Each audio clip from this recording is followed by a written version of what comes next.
مجمعين سيدنا سيد المشارق والمغارب كتب الأقطاب أولى الله سلطان والجدين من القادر الجيلاني قدس الله سلطان العارف سيدنا عمر الكبير رفاعي قدس الله أجميل عندك جامان الدين السنجري والدادايات كندرنا فرساو لمي سيد المدني مالك الدينار ملتفاتنا فضاك مبابا فرنيا فرنيا جدنا جداتنا من أماتنا غلاتنا من أماتنا خاصة اللهم رب الأجراد البارية والجزاء من خلقك وعمل قبورهم ورولة من ريال جنات قبورهم مفرطا وفري نيران سياسة ما من رفعتهم ونبس قربتهم ونغفر نبيهم وتجاوزنا سيئاتهم بيننا بينهم بجنات النعيم اللهم لا تقدمنا أجرهم ولا تمتدنا بعدهم واغفر لنا ولهم قولوا إن الله وملائكته يصلون على النبي يا أيها الذين آمنوا صلوا عليه وسلموا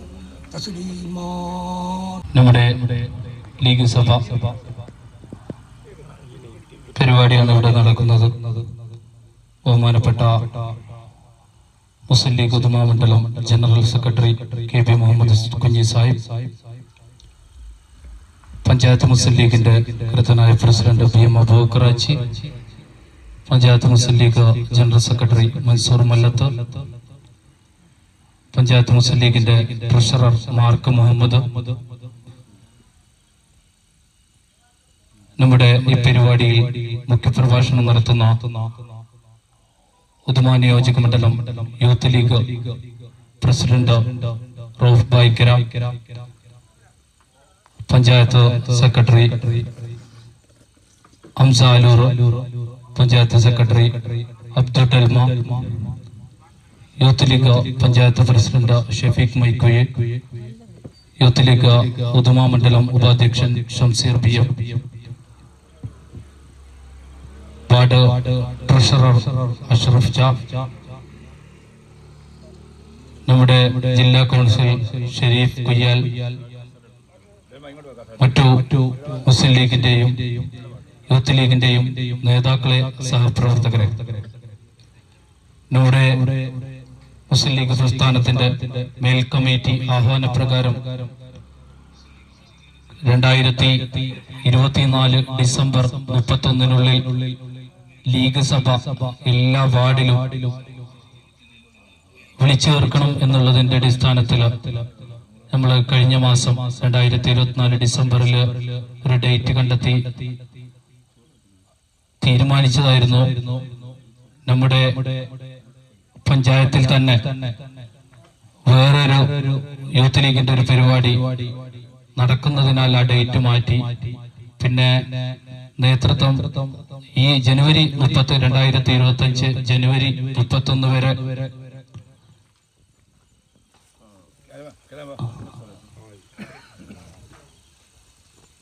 നമ്മുടെ ഈ വേദിയിലേക്ക് AB കലാം സാഹിബ് അവർ എത്തിയിട്ടുണ്ട്.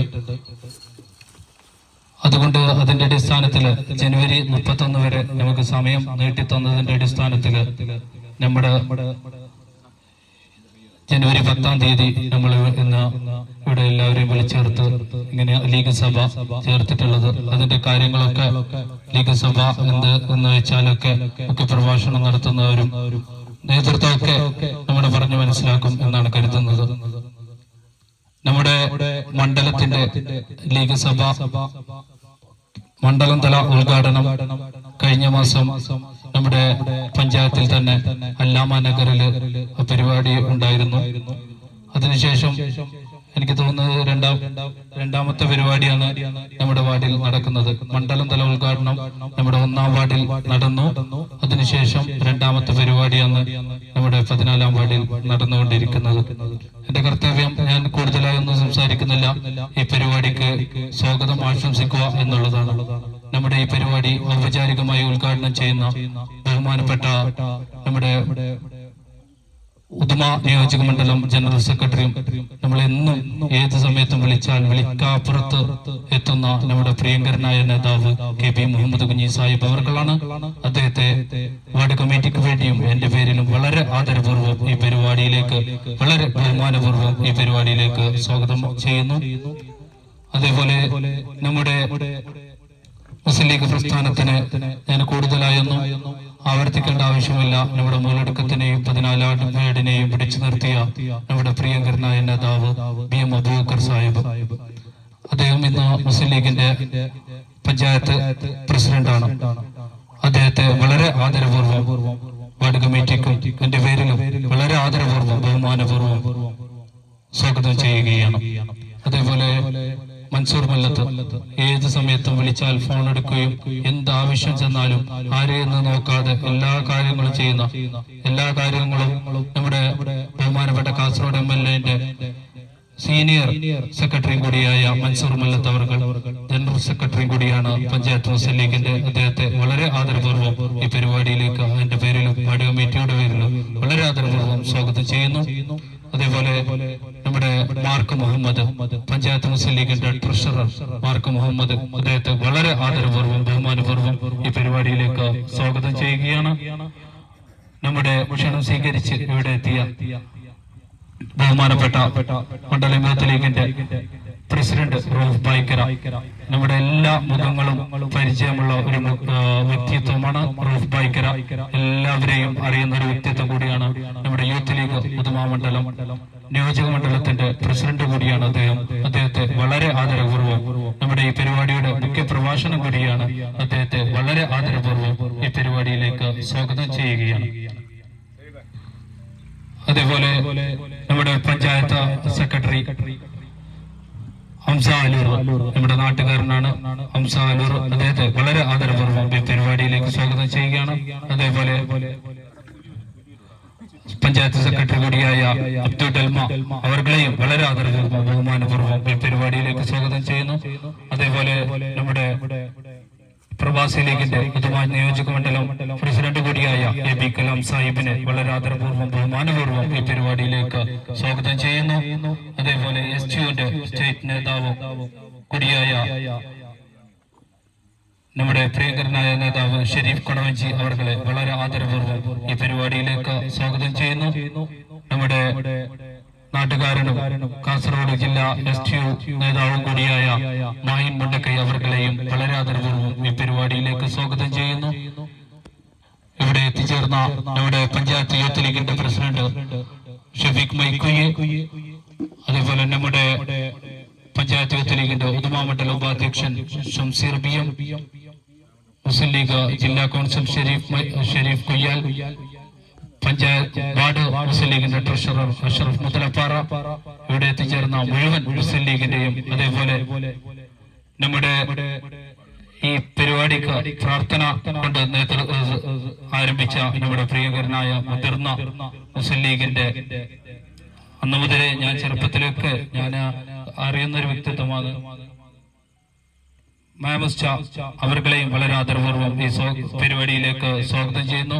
ഇവിടെ എത്തിച്ചേർന്ന എല്ലാവരെയും, ഓരോരോ വ്യക്തിത്വങ്ങളെയും എല്ലാവരെയും ഈ പരിപാടിയിലേക്ക് സ്വാഗതം ചെയ്തുകൊണ്ട് പരിപാടിയുടെ അധ്യക്ഷ സ്ഥാനം ആരെങ്കിലും പേര് പറയാൻ വിട്ടുപോയിട്ടുണ്ടെങ്കിൽ ക്ഷമിച്ചുകൊണ്ട് എല്ലാവരെയും ഒറ്റവാക്കിൽ ഈ പരിപാടിയിലേക്ക് സ്വാഗതം ചെയ്തുകൊണ്ട്, നമ്മുടെ മെമ്പറും കൂടിയുണ്ട്, മെമ്പറെയും സ്വാഗതം ചെയ്തുകൊണ്ട്, അന്തരിച്ച എല്ലാവരെയും ഈ പരിപാടിയിലേക്ക്, ബഹുമാനിച്ച എല്ലാവരെയും ഈ പരിപാടിയിലേക്ക് സ്വാഗതം ചെയ്തുകൊണ്ട് ഈ പരിപാടിയുടെ അധ്യക്ഷ സ്ഥാനം അലങ്കരിക്കുന്നതിന് വേണ്ടി വാർഡ് മുസ്ലിം ലീഗ് പ്രസിഡന്റ് C സുലൈമാൻ സാഹിബിനെ വളരെ ആദരപൂർവ്വം ക്ഷണിച്ചുകൊണ്ട് നിർത്തുന്നു. അസ്സലാമു അലൈക്കും വറഹ്മത്തുള്ളാഹി.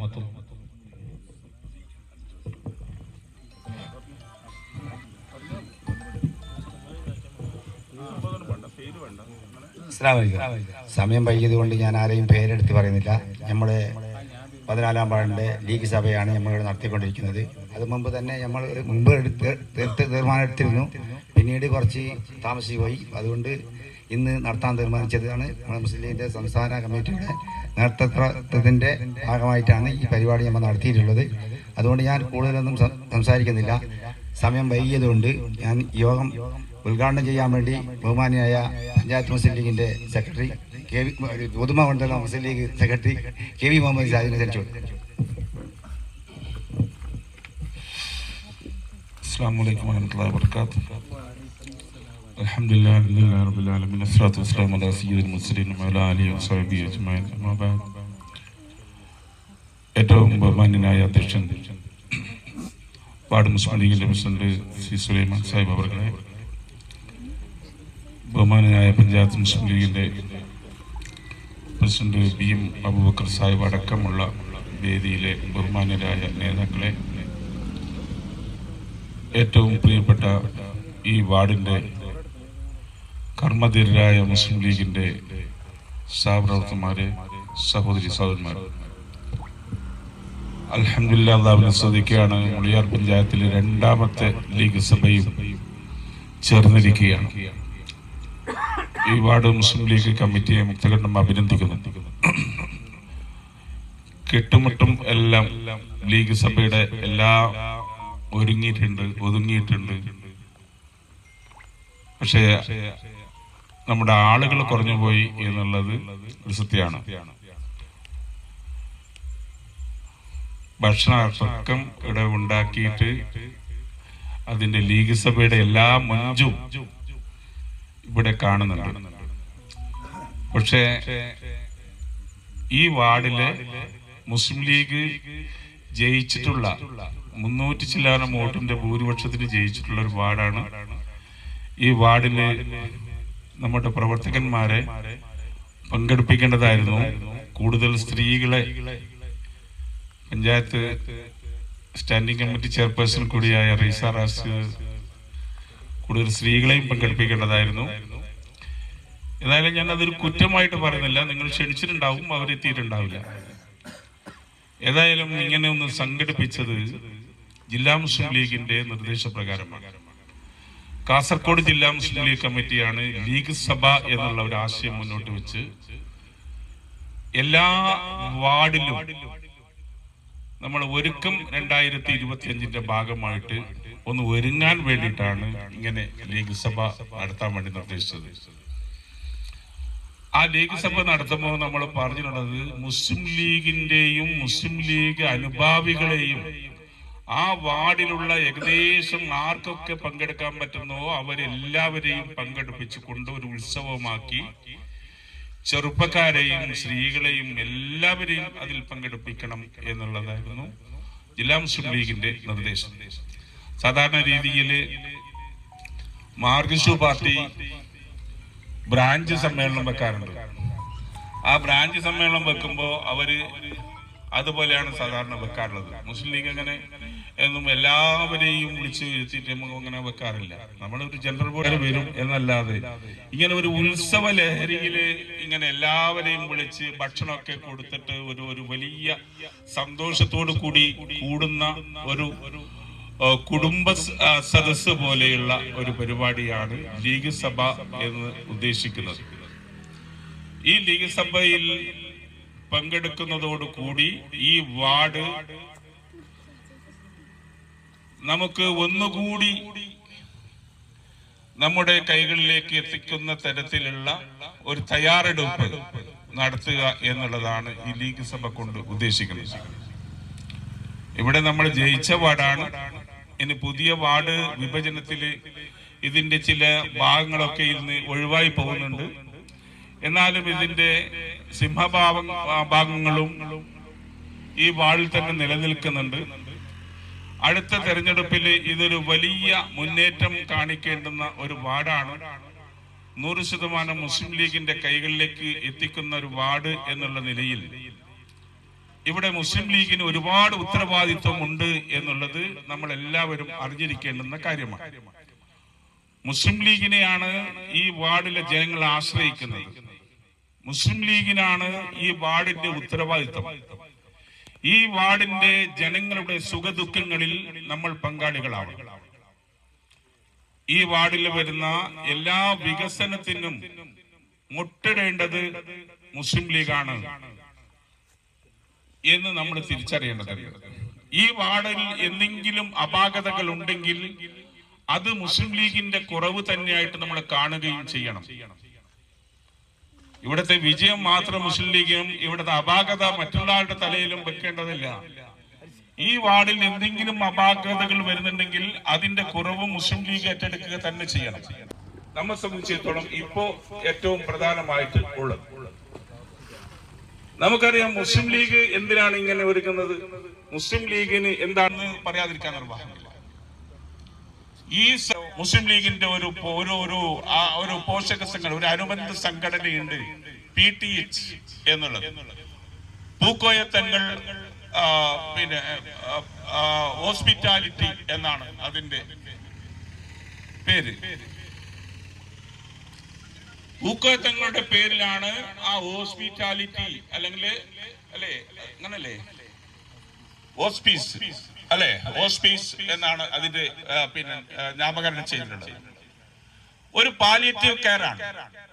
ആ പാലിയേറ്റീവ് കെയറില് എങ്ങനെ നമ്മുടെ വാർഡിലുള്ള സാധാരണക്കാരായ ആളുകൾ അസുഖം ബാധിച്ചുകൊണ്ട് അവിടെ കിടപ്പിലാകുമ്പോ അവരെ തിരിഞ്ഞു നോക്കാൻ ആരുമില്ലാതിരിക്കുമ്പോ മുസ്ലിം ലീഗിന്റെ വളണ്ടിയർമാർ അവിടത്തേക്ക് എത്തുകയും അവർക്ക് മൂത്രത്തിന്റെ വയറിട്ട് കൊടുക്കുകയും അതുപോലെ തന്നെ മറ്റ് വ്രണമായിരുന്നെങ്കിൽ അതിനൊക്കെ മരുന്ന് വെച്ച് കെട്ടുകയും കുളിപ്പിക്കുകയും അവർക്ക് പാലിയേറ്റീവ് എല്ലാ സൗകര്യങ്ങളും ചെയ്തു കൊടുക്കുകയും ചെയ്യുന്ന സംവിധാനം നമ്മുടെ ഈ PTH-ലൂടെ ഇന്ന് നടന്നു വരികയാണ്. മുളിയാർ പഞ്ചായത്തിൽ അതിന് കമ്മിറ്റിയുണ്ട്.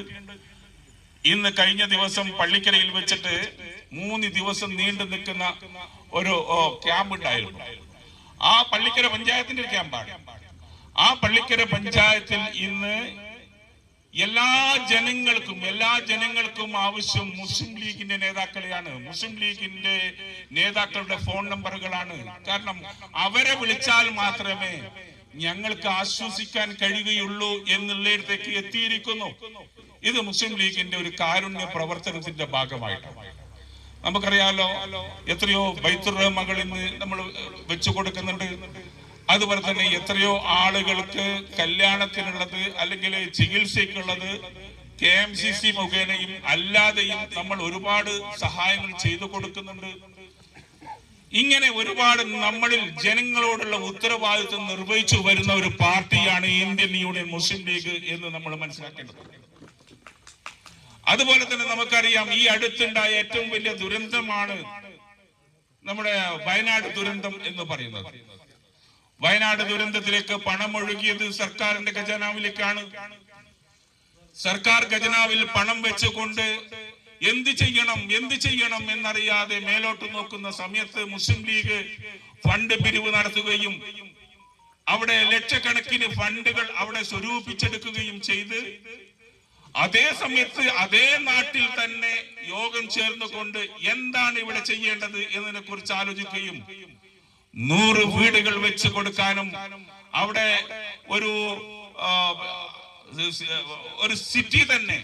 ഒരു സിറ്റി തന്നെ നിർമ്മിച്ചു കൊടുക്കുവാനും അതുപോലെ തന്നെ ആളുകൾക്ക് അതേ സമയത്ത് തന്നെ കൊടുത്തത് അറിയാം. വാഹനം ഓടിക്കുന്ന ജീപ്പ് നഷ്ടപ്പെട്ട ആളുകൾ, ടാക്സി ജീപ്പ് നഷ്ടപ്പെട്ട ആളുകളുണ്ട്, ഓട്ടോറിക്ഷ നഷ്ടപ്പെട്ട ആളുകളുണ്ട്, അവരുടെ കുടുംബങ്ങൾ നഷ്ടപ്പെട്ട ആളുകളുണ്ട്. അവർക്കൊക്കെ ജീപ്പും അതുപോലെ തന്നെ ഓട്ടോറിക്ഷയും ഒക്കെ വാങ്ങിച്ചു കൊടുത്തുകൊണ്ട് അവരെ സഹായിച്ചു. സംഘടനയ്ക്കുള്ള പ്രത്യേക ഓഫീസുകള്, അതുപോലെ തന്നെ ആളുകൾക്ക് വന്നാൽ താമസിക്കേണ്ടുന്ന സൗകര്യങ്ങള്, മീറ്റിംഗ് ഹാളുകള്, അതിന്റെ എല്ലാ സംവിധാനങ്ങളും അവിടെ ഒരുക്കി കഴിഞ്ഞു. ഗൾഫാർ കമ്പനിക്കാണ് അതിന്റെ നിർമ്മാണ ചുമതല കൊടുത്തിരിക്കുന്നത്. കഴിഞ്ഞ ദിവസം ബഹുമാനായ UT മുഹമ്മദ് ബഷീർ സാഹിബ് അഡ്വക്കേറ്റ് ഹാരിസ് ബീരാനുമായി ഒന്നിച്ച് അവിടെ സന്ദർശിക്കുകയും ആ സന്ദർശിച്ചതിന്റെ ഭാഗമായിട്ട് അവിടെ മനസ്സിലാക്കിയ കാര്യങ്ങള്, ഇപ്പോൾ ഇനി പണി ബാക്കിയുള്ളത് കുറച്ച് ഇന്റീരിയൽ വർക്ക് മാത്രമാണ് നടത്താൻ ബാക്കിയുള്ളത്. അടുത്ത് തന്നെ ദിവസങ്ങൾക്കകം തന്നെ അല്ലെങ്കിൽ എത്രയും പെട്ടെന്ന് തന്നെ ആ ആസ്ഥാന മന്ദിരം ഉദ്ഘാടനം അറിയുന്ന ഒരു ദിവസം നമുക്ക് വരും എന്നാണ് നിങ്ങളോട് ഇവിടെ സൂചിപ്പിക്കുവാനുള്ളത്. വീണ്ടും നിങ്ങളോട് പണം പിരിവെടുത്തു. നമുക്ക് കാസർഗോഡ് ജില്ലയിൽ ഒരു ആസ്ഥാന മന്ദിരം വേണം എന്ന് ആവശ്യപ്പെട്ടുകൊണ്ട് പിരിവെടുത്തു. നിങ്ങൾക്കൊക്കെ സംശയം ഉണ്ടാവും, ഈ പിരിവെടുത്തിട്ട് ഈ ഫണ്ടൊക്കെ ഇവിടെ പോയി? KT ജലീലൊക്കെ പറയുന്നത് പോലെ ഇതെല്ലാം മുക്കിയിട്ട് നടക്കുന്നതാണോ ലീഗിന്റെ ഏർപ്പാട് എന്ന് സംശയിക്കുന്ന ആളുകളും ഉണ്ടാവും. അതുകൊണ്ടാണ് ഞാൻ ഇവിടെ വളരെ വ്യക്തമായി ഇവിടെ പറയാൻ ആഗ്രഹിക്കുന്നത്, മുസ്ലിം ലീഗിന്റെ കാസർഗോഡ് ജില്ലാ ആസ്ഥാന മന്ദിരത്തിന്റെ പണി ദ്രുതഗതിയിൽ നടന്നുകൊണ്ടിരിക്കുകയാണ്. നിങ്ങളൊന്ന് പോവണം, നിങ്ങൾ സന്ദർശിക്കണം. നിങ്ങൾ കാസർഗോഡ് സിറ്റി ടവറിന്റെ താഴെയുള്ള റോഡിലൂടെ അങ്ങോട്ടേക്ക് പോകുമ്പോൾ ആനവക്ക റോഡിലൂടെ അങ്ങോട്ട് പോകുമ്പോൾ നിങ്ങൾക്ക് ഇടതുപക്ഷത്ത് കാണാം മുസ്ലിം ലീഗിന്റെ ആസ്ഥാന മന്ദിരത്തിന്റെ പണി ദ്രുതഗതിയിൽ അവിടെ നടന്നുകൊണ്ടിരിക്കുകയാണ്. ഒരുപാട് എഞ്ചിനീയർമാരുടെ മേൽനോട്ടത്തിൽ അവിടെ മുസ്ലിം ലീഗ് നേതാക്കന്മാരുടെ നേതൃത്വത്തിൽ അവിടെ അതിന്റെ പണി നടന്നുകൊണ്ടിരിക്കുകയാണ് എന്ന് നിങ്ങളെ സൂചിപ്പിക്കുകയാണ്. അടുത്ത് കുറച്ചു മാസങ്ങൾക്ക് അകം തന്നെ നമുക്ക് കാസർഗോഡ് ജില്ലയിൽ മുസ്ലിം ലീഗിന്റെ ആസ്ഥാന മന്ദിരവും ഉദ്ഘാടനം ചെയ്യപ്പെടുന്ന ഒരു അവസ്ഥയിലേക്ക് എത്തുകയാണ് എന്ന് നിങ്ങളെ സന്തോഷപൂർവ്വം അറിയിക്കാൻ ഞാൻ ഈ അവസരം ഉപയോഗിക്കുകയാണ്. അങ്ങനെ മുസ്ലിം ലീഗിനെ സംബന്ധിച്ചിടത്തോളം വലിയൊരു ഉത്തരവാദിത്വം മുളിയാർ പഞ്ചായത്തിൽ നമുക്കുള്ളത് ഞാൻ നിങ്ങളോട് പറയാൻ ആഗ്രഹിക്കുന്നു. കുറച്ച് വർഷങ്ങളായി നമുക്ക് നഷ്ടപ്പെട്ടുകൊണ്ടിരിക്കുന്ന നമ്മുടെ പഞ്ചായത്ത്, ഈ പഞ്ചായത്ത് മുസ്ലിം ലീഗിന്റെ കരങ്ങളിലേക്ക് എത്തിക്കുന്നതിന് വേണ്ടിയുള്ള പ്രവർത്തനങ്ങൾക്ക് ശക്തി പകരാൻ നമ്മൾ ഓരോരുത്തരും ആത്മാർത്ഥമായി പ്രവർത്തിക്കണം എന്നുള്ളതാണ്. എന്താണ് അതിന്റെ പ്രവർത്തനം എന്ന് പറയുന്നത്? അതിന്റെ പ്രവർത്തനം എന്ന് പറയുന്നത് നമ്മൾ ജനങ്ങളോടൊപ്പം ഉണ്ടാവണം, ജനങ്ങളോടൊപ്പം ഉണ്ടാവണം. അവരുടെ സുഖദുഃഖങ്ങളിൽ നമ്മൾ ഉണ്ടാവണം. സുഖമില്ലാത്തിടത്ത് നമ്മൾ പോവണം. അവിടെ അവർക്ക് ആവശ്യമായി നമ്മൾ ചെയ്തു കൊടുക്കണം. സന്തോഷമുള്ള കാര്യങ്ങളിലേക്ക് പോവണം. കല്യാണത്തിന്റെ കാര്യങ്ങളോ മറ്റു ഏത് കാര്യത്തിലോ ക്ഷണിച്ചാൽ അത് പോവാതിരിക്കരുത്, പോവണം. അങ്ങനെ സന്തോഷത്തിലും ദുഃഖത്തിലും നമ്മൾ അവരോടൊപ്പം ഉണ്ടാവണം എന്നാണ് ഈ അവസരത്തിൽ സൂചിപ്പിക്കണം. അങ്ങനെ അതിനുശേഷം നമുക്ക് ഇപ്പോൾ കരട് വോട്ടർ പട്ടികയൊക്കെ വരുന്നതിന് മുമ്പ് തന്നെ വാർഡ് വിഭജനം പൂർത്തീകരിച്ചു കഴിഞ്ഞാൽ പഞ്ചായത്ത് വോട്ടർ പട്ടിക പുതുക്കാനുള്ള നമുക്കൊരു അവസരം വരും. ആ അവസരം വരുന്ന സമയത്ത് ഈ വാർഡിൽ 18 വയസ്സ് പൂർത്തിയായ ഒരു കുഞ്ഞ് പോലും ലിസ്റ്റിൽ പെടാതിരിക്കാൻ പാടില്ല. വോട്ടർ പട്ടികയിൽ പേര് ചേർക്കുന്നതിനുള്ള എല്ലാ പരിശ്രമങ്ങളും നമ്മൾ നടത്തണം എന്നുള്ളതാണ് നിങ്ങളെ സൂചിപ്പിക്കുവാനുള്ളത്. അതുകൊണ്ട് അത്തരത്തിലുള്ള പ്രവർത്തനങ്ങളുമായിട്ട് പോകുന്നതിന് വേണ്ടിയാണ് നമ്മൾ ഈ ഇത്തരത്തിലുള്ള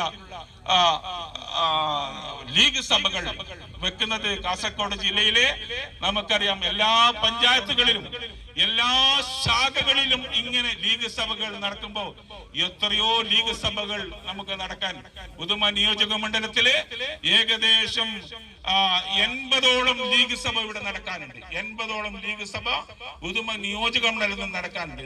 നമ്മുടെ പഞ്ചായത്തിനെ സംബന്ധിച്ചിടത്തോളം നമുക്ക് 8 ലീഗ് സഭയാണ് നടക്കേണ്ടത്, അല്ലെ? 8 ലീഗ് സഭയാണ് നടക്കേണ്ടത്. അതുപോലെ തന്നെ 80ഓളം ലീഗ് സഭ ഉദുമ നിയോജക മണ്ഡലത്തിൽ നടക്കേണ്ടതുണ്ട്. അങ്ങനെ കാസർഗോഡ് ജില്ലയിൽ അങ്ങനെ ഒരുപാട് ലീഗ് സഭകൾ ഇനി നടക്കാൻ വേണ്ടി പോയാണ്. 30-ാം തീയതിക്കകം അത് നടന്നിരിക്കും എന്നാണ് നമ്മൾ മനസ്സിലാക്കേണ്ടത്. ഇന്ന് ഞാൻ എന്റെ പ്രിയപ്പെട്ട സുഹൃത്ത് മുസ്ലിം യൂത്ത് ലീഗിന്റെ ഉദുമ നിയോജക മണ്ഡലം പ്രസിഡന്റ് റൌഫ് ബാവുക്കർ ഇവിടെ മുഖ്യ പ്രഭാഷണം നടത്താനിരിക്കുന്നത് കൊണ്ട് മറ്റ് രാഷ്ട്രീയ കാര്യങ്ങളിലേക്ക് ഒന്നും ഞാൻ കടക്കാൻ ആഗ്രഹിക്കുന്നില്ല. എന്നാലും ഒരു കാര്യം നമ്മൾ സൂചിപ്പിക്കുകയാണ്. ഇന്ന് മുസ്ലിം ലീഗിനെ അല്ല എന്ന് നമ്മൾ മനസ്സിലാക്കണം. മുസ്ലിം സമുദായത്തിന് എതിരെയാണ് ഈ രാജ്യത്ത് എല്ലാ ഒരുക്കങ്ങളും കുഴപ്പങ്ങളും ഉണ്ടാക്കിക്കൊണ്ടിരിക്കുന്നത് എന്ന് നമ്മൾ മനസ്സിലാക്കണം. അത് ചില ആൾക്കാർ പറയും അത് മുസ്ലിം ലീഗിനെയാണ് എന്ന്. മാർക്സിസ്റ്റ് പാർട്ടിയിലുള്ള മാപ്പിള സഖാക്കന്മാർ ഇപ്പോഴും വിശ്വസിച്ചിരിക്കുന്നത്. ഇവിടെ കഴിഞ്ഞ ദിവസം PC ജോർജ് ഇവിടെ ഒരു പ്രസ്താവന ഇറക്കുകയുണ്ടായി. എന്താണ് പ്രസ്താവന ഇറക്കിയത്? എന്ത് മുസ്ലിമേ, നിങ്ങൾക്ക് എന്തുണ്ട് ഇവിടെ? എന്താണ് നിങ്ങൾക്ക് എന്തുണ്ട് ഇവിടെ? ഇന്ത്യയിൽ നിങ്ങൾക്ക് എന്തുണ്ട്? നിങ്ങൾ ഇവിടുന്ന് പോയിക്കോളൂ എന്ന് പറയുന്ന തരത്തിലുള്ള വളരെ നീചമായ, അദ്ദേഹത്തിനെ സംബന്ധിച്ചിടത്തോളം അദ്ദേഹത്തിന്റെ ഭാഷയാണ് അത് നമുക്ക് കേൾക്കുമ്പോൾ വളരെ നീചമായത്, നികൃഷ്ടമായതാണ് എന്ന് നമുക്ക് മനസ്സിലാക്കാൻ വേണ്ടി കഴിയും. അങ്ങനെയുള്ള PC ജോർജ് അത് പറഞ്ഞിട്ട് അദ്ദേഹം മാപ്പ് പറഞ്ഞെങ്കിലും ഇന്ന് വരെ അദ്ദേഹത്തിനെതിരെ വലിയ FIR ഇടാൻ കേരളത്തിലെ ആഭ്യന്തരമന്ത്രിക്ക് അല്ലെങ്കിൽ കേരളത്തിലെ മുഖ്യമന്ത്രിക്ക് കഴിഞ്ഞിട്ടില്ല എന്നുള്ളത് ഒരു വസ്തുതയാണ്. നമുക്കറിയണം. കഴിഞ്ഞ ഈ 2 ദിവസം മുമ്പ് ഇവിടെ ഒരാളെ അറസ്റ്റ് ചെയ്തല്ലോ. ആരെയാണ് അറസ്റ്റ് ചെയ്തത്? നമുക്കറിയാം. ബോബി ചെമ്മണ്ണൂർ. ആ ബോബി ചെമ്മണ്ണൂർ എന്താണ് പറഞ്ഞത്? ഒരു പെണ്ണിന് ഒരു സിനിമാ നടി അദ്ദേഹത്തിന്റെ ജ്വല്ലറി ഉദ്ഘാടന വേദിയിലേക്ക് വിളിച്ചു വരുത്തി അവിടെ നിന്ന് സംസാരിച്ചപ്പോ സംസാരത്തിൽ പിഴവ് പറ്റി എന്നാണ് അവർ ആക്ഷേപിച്ചുള്ളത്. സംസാരത്തിൽ പിഴവ് പറ്റി. അവിടെ അദ്ദേഹത്തെ തൊട്ടിട്ടില്ല, അദ്ദേഹത്തെ പിന്നെ മറ്റ് യാതൊരു സ്പർശനവും നടത്തിയിട്ടില്ല. എന്നിട്ട് പോലും അദ്ദേഹത്തിനെതിരെ ജാമ്യമില്ല കേസെടുത്തുകൊണ്ട് ഇപ്പോൾ അറസ്റ്റ് ചെയ്യുന്നതിന് വേണ്ടി കേരളത്തിലെ പിണറായിയുടെ പോലീസ് വളരെ ആവേശം കാണിക്കുമ്പോ ഈ രാജ്യത്തെ ഇവിടെയുള്ള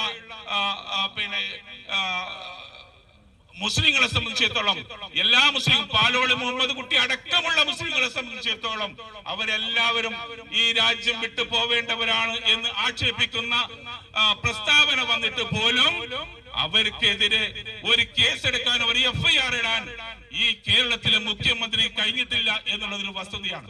അപ്പോൾ നമ്മൾ മനസ്സിലാക്കേണ്ടത് കേന്ദ്രം ഭരിക്കുന്നുള്ളതും കേരളം ഭരിക്കുന്നുള്ളതും ഒരേ സംഖ്യകളാണ്, ഒരേ തരത്തിലുള്ള സംഖ്യകളാണ്, ഒരു നാണയത്തിന്റെ ഇരുവശങ്ങളാണ്.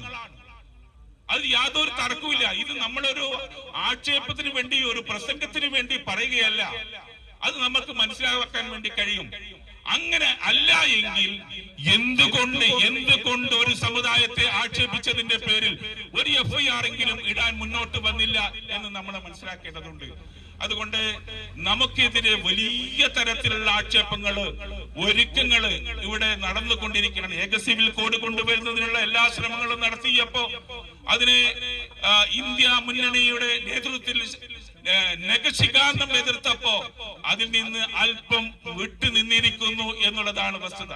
ഇവിടെ നമുക്ക് പ്രിയപ്പെട്ട ഇന്ത്യയുടെ പ്രതിപക്ഷ നേതാവ് രാഹുൽ ഗാന്ധിയുടെ നേതൃത്വത്തിലുള്ള നമ്മുടെ ഇന്ത്യ മുന്നണിയും അതുപോലെ തന്നെ സഖ്യകക്ഷികളും എല്ലാം ചേർന്നുകൊണ്ട് ഇത്തരത്തിലുള്ള ഈ നിലപാടിനെതിരെ ഒത്തുചേർന്നുകൊണ്ട് പ്രവർത്തിക്കുമ്പോ ആ മുന്നണിയിൽപ്പെട്ട ഈ കേരളത്തിലെ മാർക്സിസ്റ്റ് പാർട്ടിയാണ് അതിനെതിരെ നിൽക്കുന്ന മോഡിയുടെയും അമിത്ഷായുടെയും പ്രീതിക്ക് വേണ്ടി ഇവിടെ കേരളത്തിലെ മുസ്ലിങ്ങളെ അടക്കം തള്ളിപ്പറയുന്ന അവസ്ഥയിലേക്ക് എത്തിയിരിക്കുന്നത്. ഞാൻ ചോദിക്കുന്നത്, എന്റെ ചോദ്യം മാപ്പിള സഖാക്കളോടാണ്, നിങ്ങൾക്ക് എന്തു പറയാനുണ്ട്? ഇതിനെതിരെ ഒരു കേസ് എടുക്കാത്തതിന്റെ പേരിൽ ഈ മുസ്ലിം ലീഗുകാരെ ഇവിടെ നിന്ന് ആട്ടി ഓടിക്കണം എന്ന് പറഞ്ഞിരുന്നുവെങ്കിൽ നിങ്ങൾക്ക് കൈയടിക്കാമായിരുന്നു. പക്ഷേ PC ജോർജ് പറഞ്ഞത് ഇവിടത്തെ മുസ്ലിങ്ങളെ ഇവിടെ നിന്ന് ആട്ടി ഓടിക്കണം എന്ന് പറഞ്ഞപ്പോ, എടോ നീയും അതിൽ പെട്ടിരിക്കുന്നു എന്ന് നിങ്ങൾക്ക് മനസ്സിലാക്കേണ്ടതുണ്ട്. അങ്ങനെപ്പെട്ട സാഹചര്യത്തിൽ നിന്റെ നേതാവിനെ കുറിച്ച് എന്ത് അഭിപ്രായമാണ് നിനക്കുള്ളത് എന്ന് മാർക്സിസ്റ്റ് പാർട്ടിയുടെ മാപ്പിള സഖാക്കൾ അതിന് മറുപടി പറയണം എന്നാണ് ഈ അവസരത്തിൽ എനിക്ക് സൂചിപ്പിക്കുവാനുള്ളത്. മറ്റു കാര്യങ്ങളിലേക്ക് ഒന്നും തന്നെ ഞാൻ ഈ അവസരത്തിൽ കടക്കുന്നത്. ഒരുപാട് കാര്യങ്ങളുണ്ട്. നമ്മളെ ഏറെ ദുഃഖിപ്പിച്ച ഏറ്റവും വലിയ വിഷയം, ഏറെ ദുഃഖിപ്പിച്ച ഒരു വിഷയം എന്ന് പറയുന്നത് നിങ്ങൾക്ക് എല്ലാവർക്കും അറിയാമല്ലോ. റിയാസ് മൗലവിയെ പള്ളിയിൽ വെച്ച് കഴുത്തറുത്ത് കൊന്നത് എന്നുള്ളത് ഏറ്റവും വലിയ ദുഃഖിപ്പിക്കുന്ന കാര്യമാണ്. വർഷങ്ങൾ കഴിഞ്ഞു, വർഷങ്ങൾ പിന്നിട്ടു. അതിന്റെ എല്ലാ പ്രതികളും RSSകാരാണ്. എല്ലാ പ്രതികളും RSSകാരാണ്. ആ RSSകാരായിട്ട് പോലും കേസ് വന്നപ്പോ ഇവിടുത്തെ ഗവൺമെന്റ് വക്കീലന്മാര് പോയി പറഞ്ഞത് അതിന് വേണ്ട വിധത്തിലുള്ള പോലീസ് റിപ്പോർട്ട് ഒന്നും കൊടുക്കാത്തതിന്റെ പേരില് അവരെ വെറുതെ വിടുകയായിരുന്നു. അങ്ങനെ കൊന്നിട്ടേയില്ല. റിയാസ് മൗലവീനെ അങ്ങനെ അർത്ഥം കൊന്നിട്ടില്ല, അത് അവരെ കൊണ്ടായതല്ല എന്ന് പറഞ്ഞുകൊണ്ട് അവരെ വെറുതെ വിട്ടിരിക്കുന്നു. ഈ പറയുന്ന കേരളത്തിലെ പോലീസിന്റെ റിപ്പോർട്ടാണ്. ആരുടെ നിർദ്ദേശമാണ്? ഈ RSSനെ സുഖിപ്പിക്കുന്നതിന് വേണ്ടി കേരളത്തിലെ മുഖ്യമന്ത്രിയുടെ നിർദ്ദേശപ്രകാരമാണ് ഇത് ചെയ്തത് എന്ന് പകൽ പോലെ നമുക്ക് വ്യക്തമാണ്. അതേപോലെ തന്നെ ഈ കാസർഗോഡ് ജില്ലയിലെ കല്യോട്ട് നടന്ന 2 ചെറുപ്പക്കാരെ, യൂത്ത് കോൺഗ്രസിന്റെ 2 ചെറുപ്പക്കാരെ, കൃപേഷും ശരത് ലാലും, ഈ 2 ചെറുപ്പക്കാരെ കൊന്നു. ആ കൊന്നത് വളരെ വ്യക്തമാണ്. ആ കൊന്ന ദിവസം തന്നെ എല്ലാവർക്കും അറിയാം. ആ രക്തം പുരണ്ട ഡ്രസ്സോട് കൂടി ആദ്യം ഓടിച്ചെന്നത് മണികണ്ഠന്റെ അടുത്താണ്. മണികണ്ഠനോട് കൂടെ വേറൊരു വാഹനത്തിലൂടെ പോയത് KV കുഞ്ഞിരാമന്റെ അടുത്താണ്. പാർട്ടി ഓഫീസിൽ നിന്നാണ് ആ ഡ്രസ്സൊക്കെ മാറിയത്. എന്നിട്ട് മറ്റൊരു വാഹനത്തില് അവരെ കയറ്റി അയക്കുകയും ചെയ്തു. അങ്ങനെ അതിൽ പങ്കാളികളായ കൊല്ലാൻ വേണ്ടി നിർദ്ദേശിച്ചയച്ച ആ 2 നേതാക്കന്മാരൊക്കെ അടക്കം 5ഓളം ആളുകളെ കേസിൽ പ്രതിയാക്കി 5 വർഷത്തേക്ക് കഠിന തടവിന് ശിക്ഷിച്ചപ്പോ അവർ അപ്പീൽ പോയി അത് ജയിലാക്കുകയും ചെയ്തു, റിമാൻഡ് ചെയ്യുകയും ചെയ്തു. അങ്ങനെ ജയിലിൽ കിടന്നുകൊണ്ടിരിക്കുമ്പോ അപ്പീൽ പോയി, അത് താൽക്കാലിക സ്റ്റേ കിട്ടി. ആ സ്റ്റേ കിട്ടിയപ്പോ ആ ജയിൽ പുറത്ത് നിന്ന് കണ്ട സന്തോഷം നിങ്ങൾ കണ്ടതല്ലേ? മാർക്സിസ്റ്റ് പാർട്ടിയുടെ ശുംഭനടക്കമുള്ള നേതാക്കന്മാരെല്ലാവരും പോയിക്കൊണ്ട് മാലയിട്ട് രക്തമാലയിട്ട് കൊണ്ട് സ്വീകരിച്ചുകൊണ്ട് അവിടെ കൈയടിച്ചുകൊണ്ട് ആഹ്ലാദം പ്രകടിപ്പിച്ചുകൊണ്ട് അവരെ പുറത്തേക്ക് കൊണ്ടുവന്നപ്പോ, എടോ സഖാക്കളെ ഡിവൈഎഫ്ഐക്കാരാ, നിങ്ങൾ ആര് വേണമെങ്കിലും കൊന്നോളൂ, അങ്ങനെ നിങ്ങൾ അറസ്റ്റ് ആയാൽ, നിങ്ങളെ ജയിലായാൽ ഇതുപോലെ നിങ്ങളെ ഞങ്ങൾ പുഷ്പം പോലെ ഇറക്കിക്കൊണ്ടുവരും എന്നുള്ള സന്ദേശമാണ് ഈ നേതാക്കന്മാർ കൊടുത്തിരിക്കുന്നത് എന്ന് നമ്മൾ മനസ്സിലാക്കണം. അതുകൊണ്ട് അത്തരത്തിലുള്ള ഭയാനകരമായ ഒരു അവസ്ഥയിലാണ് നമ്മുടെ രാജ്യം പോയിക്കൊണ്ടിരിക്കുന്നത്, നമ്മുടെ സംസ്ഥാനം പോയിക്കൊണ്ടിരിക്കുന്നത്. ഈ ഒരു സാഹചര്യത്തിലാണ് ഈ ആശങ്കയിലായിരിക്കുന്ന ഒരു മുസ്ലിം സമുദായത്തെ, അല്ലെങ്കിൽ ആശങ്കയിലായിരിക്കുന്ന പിന്നോക്ക വിഭാഗത്തെ, ആശങ്കയിലായിരിക്കുന്ന ഈ കേരളത്തിലെ ജനസമൂഹത്തെ അവർക്ക് ഒരു ആശാകേന്ദ്രമായി പ്രവർത്തിക്കാൻ ഇന്ന് ഇന്ത്യൻ യൂണിയൻ മുസ്ലിം ലീഗ് മാത്രമാണ് ഉള്ളത് എന്നുള്ള തിരിച്ചറിവ് നമുക്ക് ഉണ്ടാവുകയും ആ തിരിച്ചറിവിലൂടെ ഈ പാർട്ടിയെ ശക്തിപ്പെടുത്തുന്നതിന് വേണ്ടി നിങ്ങൾ മുമ്പോട്ട് വരികയും ചെയ്യണം എന്ന് മാത്രം നിങ്ങളോട് അഭ്യർത്ഥിച്ചുകൊണ്ട് 14-ാം വാർഡ് മുടിയാർ പഞ്ചായത്തിലെ 14-ാം വാർഡ് മുസ്ലിം ലീഗ് കമ്മിറ്റി നടത്തിയ ഈ പ്രൗഢമായ ഈ ലീഗ് സഭ ബിസ്മില്ലാഹിർ റഹ്മാനിർ റഹീം എന്ന തിരുവാക്കിൽ കൊണ്ട് ഉദ്ഘാടനം ചെയ്തതായി ഞാൻ അറിയിച്ചുകൊണ്ട് എന്റെ വാക്കുകൾ ഉപസംഹരിക്കുന്നു. വാഖിർ ദഅവാനാ അൽഹംദുലില്ലാഹി റബ്ബിൽ ആലമീൻ. അസ്സലാമു അലൈക്കും വറഹ്മത്തുള്ളാഹി വബറകാതുഹു. പ്രസിഡന്റ് എന്റെ സുഹൃത്തുമായ BM അബൂബക്കർ ഹാജിയെ 2 വാക്ക് പറയാൻ ക്ഷണിച്ചു കൊടുക്കുന്നു. ബഹുമാനപ്പെട്ട യോഗാധ്യക്ഷൻ, ഈ വാർഡിന്റെ പ്രഗത്ഭനായ പ്രസിഡന്റ് സുലൈമാൻ സാഹിബ്, യോഗ ഉദ്ഘാടനം ചെയ്ത നമ്മുടെ പ്രിയപ്പെട്ട മണ്ഡലം മുസ്ലിം ലീഗിന്റെ ജനറൽ സെക്രട്ടറിയും UDF-ന്റെ കൺവീനർ കൂടിയായ KV മുഹമ്മദ് കുഞ്ഞി, അതുപോലെ സമയം വൈകിയതുകൊണ്ട് ഞാൻ പേര് വിളിക്കുന്നില്ല, വിശിഷ്ട അംഗങ്ങളെ, സഹോദരന്മാരെ, സഹോദരിമാരെ, നമ്മളിന്ന് മുടിയാർ പഞ്ചായത്തിലെ 2ാമത്തെ ലീഗ് സഭയാണ് നടന്നുകൊണ്ടിരിക്കുന്നത്. ഇൻഷാ അല്ലാഹ് കവിന്റെ പരമാവധി ആളുകൾ പങ്കെടുത്തിട്ടുണ്ടെന്ന് കാണുന്നുണ്ട്. എന്നിരുന്നാലും കുറച്ച് ആൾ കുറവുണ്ട് എന്ന് KV പറഞ്ഞതുപോലെ. ഇൻഷാ അല്ലാഹ് ഒരു യോഗം ഇതിനു മുമ്പ് 2 ആഴ്ച മുമ്പ് ഒരു യോഗം കഴിഞ്ഞതാണ്, ഒരു അനുമാനുബോധന യോഗം നടന്നതാണ്, കൺവെൻസ് വെച്ച് നടന്നതാണ്. അതും കൂടി കണക്കെടുക്കുമ്പോൾ വീണ്ടും യോഗം വിളിക്കുമ്പോൾ ഞങ്ങൾക്ക് പ്രയാസം ഉണ്ടാവുമെന്ന് അറിയുന്നതുകൊണ്ട് ഈ പരിപാടി വിജയിപ്പിച്ച എല്ലാവരെയും അഭിനന്ദിച്ചുകൊണ്ട് നമ്മുടെ പ്രസ്ഥാനത്തിന് വേണ്ടിയും ലീഗിന്റെ നടത്തിപ്പിന് വേണ്ടിയും ഇനി 10 മാസം കഴിഞ്ഞാൽ നമ്മുടെ പഞ്ചായത്ത് തെരഞ്ഞെടുപ്പ് വരാൻ പോവുകയാണ്. നമ്മുടെ വാർഡിൽ നിന്ന് കുറേ ആൾക്കാർ മറ്റുള്ള വാർഡുകളിലേക്ക് 16-ാം വാർഡും 17-ാം വാർഡൊക്കെ 15-ാം വാർഡും 17-ാം വാർഡൊക്കെ ആകുന്നുണ്ട്. അതും കൂടി കണക്കിലെടുത്തുകൊണ്ട് തന്നെ നല്ല നിലയിൽ നമ്മൾ പ്രവർത്തിക്കണം മാത്രം പറഞ്ഞുകൊണ്ട് സംസാരിക്കുന്നില്ല. ആദ്യം നമ്മുടെ ആശയ വിശകലനം നടത്താൻ വേണ്ടി നമ്മുടെ പ്രഗത്ഭനായ മണ്ഡലം യൂത്ത് ലീഗിന്റെ പ്രസിഡന്റ് റൌഫ് വായിക്കലുണ്ട്. അതുകൊണ്ട് ഞാൻ കൂടുതൽ സംസാരിക്കുന്നില്ല. മുഴുവൻ ആൾക്കാരെയും അഭിനന്ദിച്ചുകൊണ്ട് അല്ലാഹു തആല ഈ ഒന്നിച്ചുകൂടിയ സാരി അമലാക്കി തട്ടിൽ പ്രാർത്ഥിച്ചുകൊണ്ട് നിർത്തുന്നു. അൽഹംദുലില്ലാഹി റബ്ബിൽ ആലമീൻ. അസ്സലാമു അലൈക്കും വറഹ്മത്തുള്ളാഹി വബറകാതുഹു. മുസ്ലിം ലീഗ് സിന്ദാബാദ്. മുഖ്യ പ്രഭാഷണം നടത്തുന്നതിനായി ഭാവിക്കര റൌഫിനെ ക്ഷണിച്ചു.